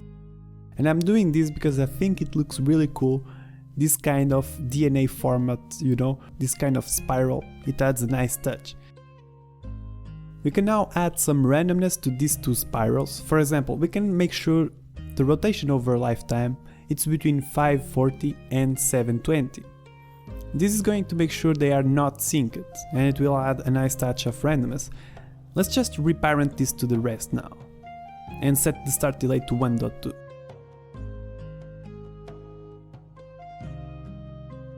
Okay, and we have actually a pretty cool addition to our nature area of effect attack. But we can still add a little bit more randomness to these lines. For example, I think the lifetime is really short, so I'm gonna make it random between only 0.6 and 0.7. We can also set the 3D start size to be random between 8 and 6 for the X and Y axis, and random between 2.25 and 2.75 for the Z. Different height, different radius, this type of stuff adds really a nice touch. And I truly think the end result is quite good on this one. I hope you also enjoyed to create this nature variation. It came out pretty good in my opinion. Alright, so let's apply the changes to the prefab. Since now I'm going to show you some final touches on the original one, the arcade one. And you will see how sometimes there's cool improvements we can make by adding more contrast. So in this case, I want to show you that there's still room for improvement in terms of aesthetics of the original area of effect attack, the arcade one. And sometimes those improvements are only visible when we leave the effect for a few days and then we come back and we notice that maybe we could do something differently, or maybe we could add this or that, you know. We gotta let the effect mature sometimes. So let's create a second version by simply dragging the original one, set it to V2 and save it as a new prefab. Okay, so in here the first thing I notice is that the particles in can have a bigger radius and the rate over time controlled by a curve. So it starts emitting a few particles in the beginning and then progressively starts increasing the rate, like this. Cool. Now I think a bit more of blue won't hurt. Something like this. So for the cylinder we have now a shader that will make this look much more interesting, right? So let's go ahead and duplicate this Impact 01 material and we can call it Impact 01 underscore add scroll and change the shader also. And we can increase the distortion amount to around 0.05. Let's also try 0.2 in the X of the main speed and minus 0.3 in the X and minus 0.2 in the Y of the noise speed. And maybe a noise scale of 15. Okay, and yeah, clearly this is an improvement. It has more detail and it looks much better already. Now this is always using the same color, so let's change that to use a gradient. And we can copy the start color and paste it to the first color key of the gradient, which actually I'm going to switch it with the last one and add a bluish color in the beginning, like this. Cool. And let's not forget to set the start color to white. Yeah, okay, let's see how it looks if I add another key, a blue color, in the start. Alright, yeah. Now let's see how it looks with the beam ground. Using the same gradient we can copy and paste and set the start color to white and paste the gradient from the cylinder. Yeah, okay, maybe it's not that bad. I'm just gonna push this middle key more towards the beginning so we can have more violet in the lifetime of the cylinder and the beam on the ground. Alright, looking good. What I also noticed is that this could look better with more contrast. So I'm going to start by adding another particle in the beam ground AB to increase the darkness of the ground, you know, it makes it more visible. That's really nice. Now we can also duplicate the cylinder, and this one is going to be alpha blended to add more contrast. And the first thing we want to do is change the origin layer to -1, so it renders behind the other cylinder.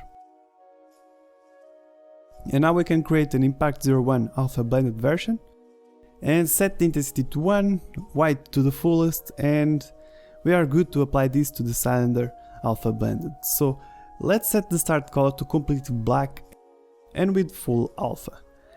And now to make this visible we may need to push it a little bit up, or you can also try to make it taller in the Z-axis, by the way. But this way is also okay. And here we go, this gives a really nice touch.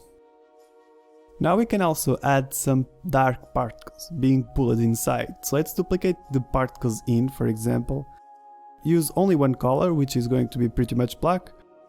Let's also use less particles and make them a bit smaller too. Lastly, we only need to assign the beam AB material. And here we go. Okay, so clearly we needed more particles. I'm going to increase it to 50 and also increase the radius to 4. And yeah, we are starting to see something cool, but I think I'm going to increase the rate over time to 70 as well. Alright, looking better, we are starting to see something cool. I'm just going to save the changes to prefab, because now we also need to adapt the second part. And we can start by also setting the count of the beam ground alpha blended to 2. Next we can adjust the color, so let's copy from the beam ground to the beam impact, but switch the colors and the transparency too. And we can copy this gradient. Okay, let's not forget to set the start color to white. In the beam we can also do the same and then paste the gradient color. Okay, looking good. Let's also copy this blue from the particles in to the particles out. For the cylinder we only need to replace the material with a new Impact 01 that uses the Add Scroll shader. And we can also duplicate the cylinder to create the alpha blended version. Now we can assign the Impact 01 alpha blended version, and let's just push this a little bit up. Oh, actually maybe it's a bit too much. Let's also set the start color to black now, and we are missing some dark particles. Yeah, so let's duplicate this one, rename it, and let's make the start color random between two black colors but one with lower opacity. Okay, so let's assign the beam alpha blended and we are good to go. Alright, so yeah, it's much more interesting. Now we have more contrasts on this and it looks better in my opinion. But I'm noticing that maybe we could have a slower shockwave, something that looks like a slower energy dissipating away in the ground. So I'm going to duplicate the shockwave and rename it to circle, which is going to have a longer lifetime, like 0.8, and a much slower grow in the size of a lifetime, by the way. And maybe it can also be smaller, like 10. Oh, yeah, now that looks much better. It adds really a nice touch to the dissipation, and I think that glow on the ground looks cool. Now I'm just going to increase the brightness of the cylinder, by the way, a little bit. Oh, and the cylinder AB actually needs to be -1, so it renders behind the additive cylinder. And finally, this needs to be much taller, otherwise we will see the cut at the bottom and it doesn't look that good. Okay, so I think that's it. Let's save the changes to prefab and let's see how this is looking. Okay, so Yeah, that's looking really nice. I think like I said, the contrast, dark colors really adds a lot to the effect.